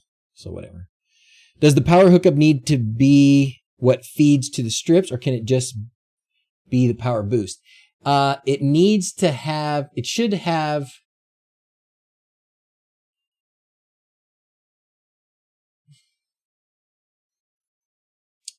It can have a power boost, but you do need to have the grounds connected together. So if what you're saying is you just wanted to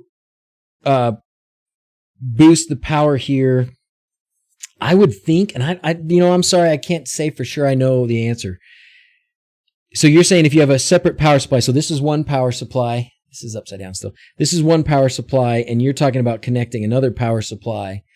But maybe you're talking about not having this connected here. This like coming from a separate power supply from what your lights are getting earlier on in the run. Well, I'd say you can give it a try. It's not going to hurt. The worst thing that could happen is it might not work. You may get flickering, and if you're getting flickering, it's because your ground needs to be referenced. So your ground from both power supplies needs to be connected together. Yeah. And that's what Steve is saying right there too. You just need to you need to make sure your grounds are connected together. And that's what Jake is saying as well. Jake?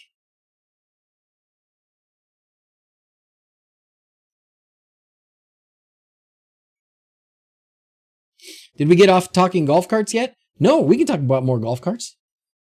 How does power hookup need to be with user? Okay, we already did that. Finally back to a live stream. How's it going, Bo Wentz? How you been, man? How you been?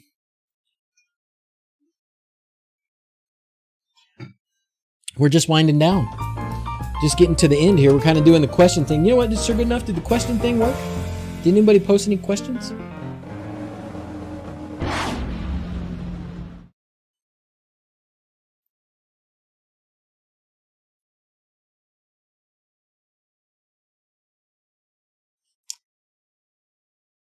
You need to be well grounded in all things. Seamus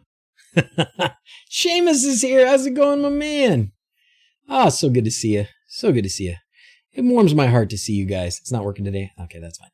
Ask your questions if anybody's got more questions. Hopefully we helped you. Did we help you there with the question about the booster, the data booster? Hopefully we did. So we were talking about alarms. We were talking about this thing, and I kind of have to like break this into pieces and then get it to print the right way, and on and on and on. We talked about the radio component. We were going to add it, but we didn't need to because it was all visual. We talked about this. We talked about this. We talked about Tinkercad, PoE stuff. It's been a good day. Been a good day, good stream, good chat. Are you guys all excited about getting your extra hour of sleep for daylight savings? Yes, Eric, I almost always stream on Sundays. Almost always. Exceptions are if I'm at work, which occasionally happens.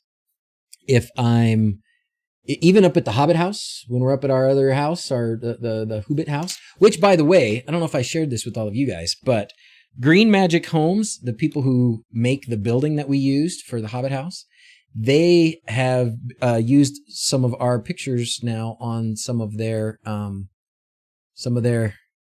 marketing. So there's our Hobbit house. That's it, man. That's the wHobbit house. Got some good pictures of the insides and stuff. All my PoE lighting. Some of the construction fun we had. So even when we're up there, I'll usually stream. The last couple times the stream's been a little choppy, so next time we may do it a little differently. I may just stream off my phone instead of trying to do it off of the Starlink, because Starlink was giving a little bit of trouble. Care to mention the price tag of this house, or is that a trade secret? No, it's not a secret at all. The actual building itself. So if you just wanted to buy the fiberglass building that you see us assembling here, That fiberglass building was about $60,000 for that fiberglass building. It's reinforced fiberglass. Once you put that there, you still have to do all the interior stuff yourself. I know I should post it on my website. I should do a lot of things. What a beauty. Starlink has disconnected again. Thanks, Elon. Yeah, no kidding. That's funny. Nightbot does that, huh? So in 2 weeks, you lose an hour. Oh, that was my joke. My joke was you gain an hour of sleep because you take a nap.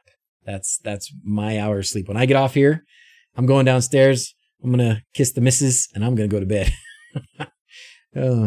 What would be a good security camera for a back alley? My car is parked there, but it's blocked by a fence, so I can't see it from my house. Too far for Wi-Fi, no power. I do have a telephone pole. Okay, Marshmallow. Too far for Wi-Fi. No power. Oh, it's not going to be cheap. That's not going to be cheap because now you're talking about if you can't get Wi-Fi and you can't get power. I've got just the thing. It is the Reolink 4G camera.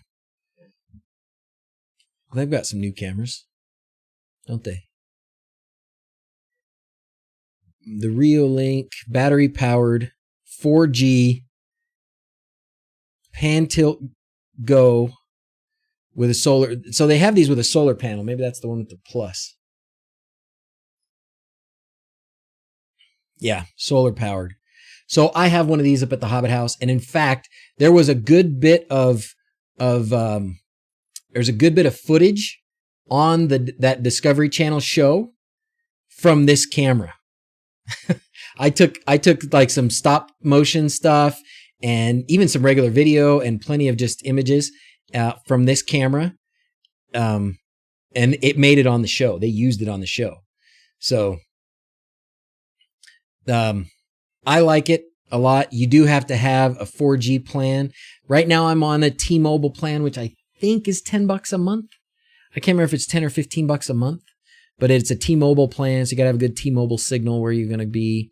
I was using an AT&T SIM card before, which also worked well, but it was more expensive. It was like $25 instead of $15 or $10. But yeah, it's got a battery in it. Comes with a solar panel. It's waterproof. It's pan tilt. The app is good. You can't bring it into Home Assistant, but it's good. So something like this is probably what you're going to need. But look at that. That is not, that's ouch. It's kind of expensive, you ask me. It's kind of expensive, and it also, that's not counting your subscription for your SIM card. So, but that's what I know. That's my 2 cents for it. Everything comes from the same power source. I was custom. Oh, then you're great. Then you should be fine. Aviation, photography. If it all comes from the same power source, you should be fine. No problems. You do need to put power in there, though, to the booster. That's like how it gets the power, though, right? You can't just put the data in and data out. It's got to be data in plus voltage in, and then data and voltage out. Totally off topic. That's what we do here, my friend. That's what we do. Using Octoprint with MQTT and Home Assistant Discovery plugins installed. Do you know how I can customize the slicer G code so that it will trigger MQTT? Holy cow. Do you need to do that? Do you need to do that, Jim? What you want to know when it's sliced? You want an MQTT message? Because I think once you do Octoprint and Home Assistant together, you get all kinds of sensors. You get the print started, you get the print stopped, you get the temperatures, all as sensors in Home Assistant. What do you need from the slicer? Or why do you need something in the slicer G code? Are you trying to do something unique? Cheaper than broken glass, amen, right? Cheaper than somebody busting into your car, probably. And the other thing about this too, Marshmallow, the other thing about this, and I use it for this. This is probably the main purpose of it now, is I have it inside the house and it's got an alarm. It's set up it's got motion detection and an alarm. So even if my cell signal, I hit the microphone. Even if my cell signal's no good, this sitting in the house is a motion alarm. So if somebody comes in the door, this thing screams at them and starts recording video. So it's good. The last time I went up to the house, I forgot it was there and it scared the crap out of me. So you can set a motion alarm. So, and you do it on timers. So it comes on at certain times, goes off at certain times. Their app does all that stuff. So it's good. It's good. He wants to preheat as soon as he opens Cure, maybe. I got to do the Octoprint MQTT. I hear many more options than not using MQTT. Okay. Are there more options? That'd be great.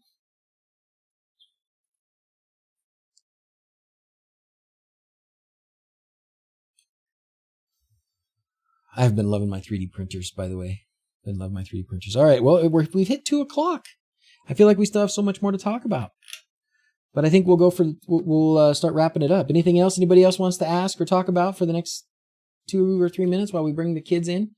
Thanks for a great day, you guys. Thanks for being with me. Thanks for the stream, for the good chat, for the fun, for all your support, just for being here with me. More options than the home assistant integration. So you want to get a notice when it preheats. Would be good if you could send stuff from there to, but I don't know. I haven't played with it enough. I played with the old Octoprint integration, and I will set it up again soon, but I haven't set it up again yet. Nap time. Okay, it's time for sign off. Here comes the monkeys. It's time to sign off. It's time to sign off. It's time to sign off. It's time to sign off. Oh, somebody asked me what the next video is going to be. So besides, maybe some of my this is what I did this week. I have a script written for a video on how to connect up a relay to the ESP, the Unos, did Unos and quads. So I just did the video about the sound for the Unos and quads. Next is relays for Unos and quads. And I may mix that in with button for Unos and quads, or I may make the button for Unos and quads separate. Trying to get a Signoff switch to trigger picture on a DSLR camera. How about SwitchBot? Beep, beep, beep, beep, beep, beep. Don't you have green On the eyes Z now? change of the MQTT command. Oh boy. Signoff relay closes, opens briefly to trigger the camera. Oh my gosh. Jim, I think there's got to be a better way. If you have Octoprint, can you not put a Pi camera or even a webcam on your Octoprint and just do it through that? You can get the camera images in a Home Assistant when you have that set up. Sparkly Minion. Look, Holly, he says Sparkly Minion. Sparkle. A day in the life of DrZzs sounds awesome. All right. We'll do it. Can you connect more than one DigQuad to each other to make a bigger display? Yes, Juan, you can. What you do is you just sync them together. You sync them together. So I've got in wLED now there are sync groups. Oh, this one doesn't have the sync groups. This one's not the newest version, but there are sync groups, and so you just put them all in the same sync group, and then they'll when one of them, because I control everything on the house. I have 4 controllers. When I put on a display outside, I have 4 controllers that all do the same thing. And I run them just because I tell one of them what to do, and it relays the same signal to all of them. So, all right, let's do it. What do you guys say? Sign off like minions, he says. Sign off like minions. That would be so great. Because what do minions say? We don't know what they say, right? Banana. Okay, ready to sign off like minions? Here we go. Ready? Banana.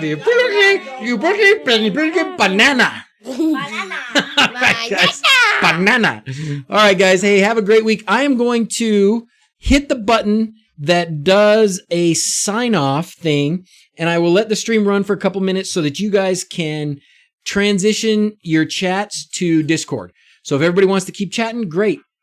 Head on over to Discord and keep chatting. And here is instructions on how to do it. Bye. Salva Ukraini.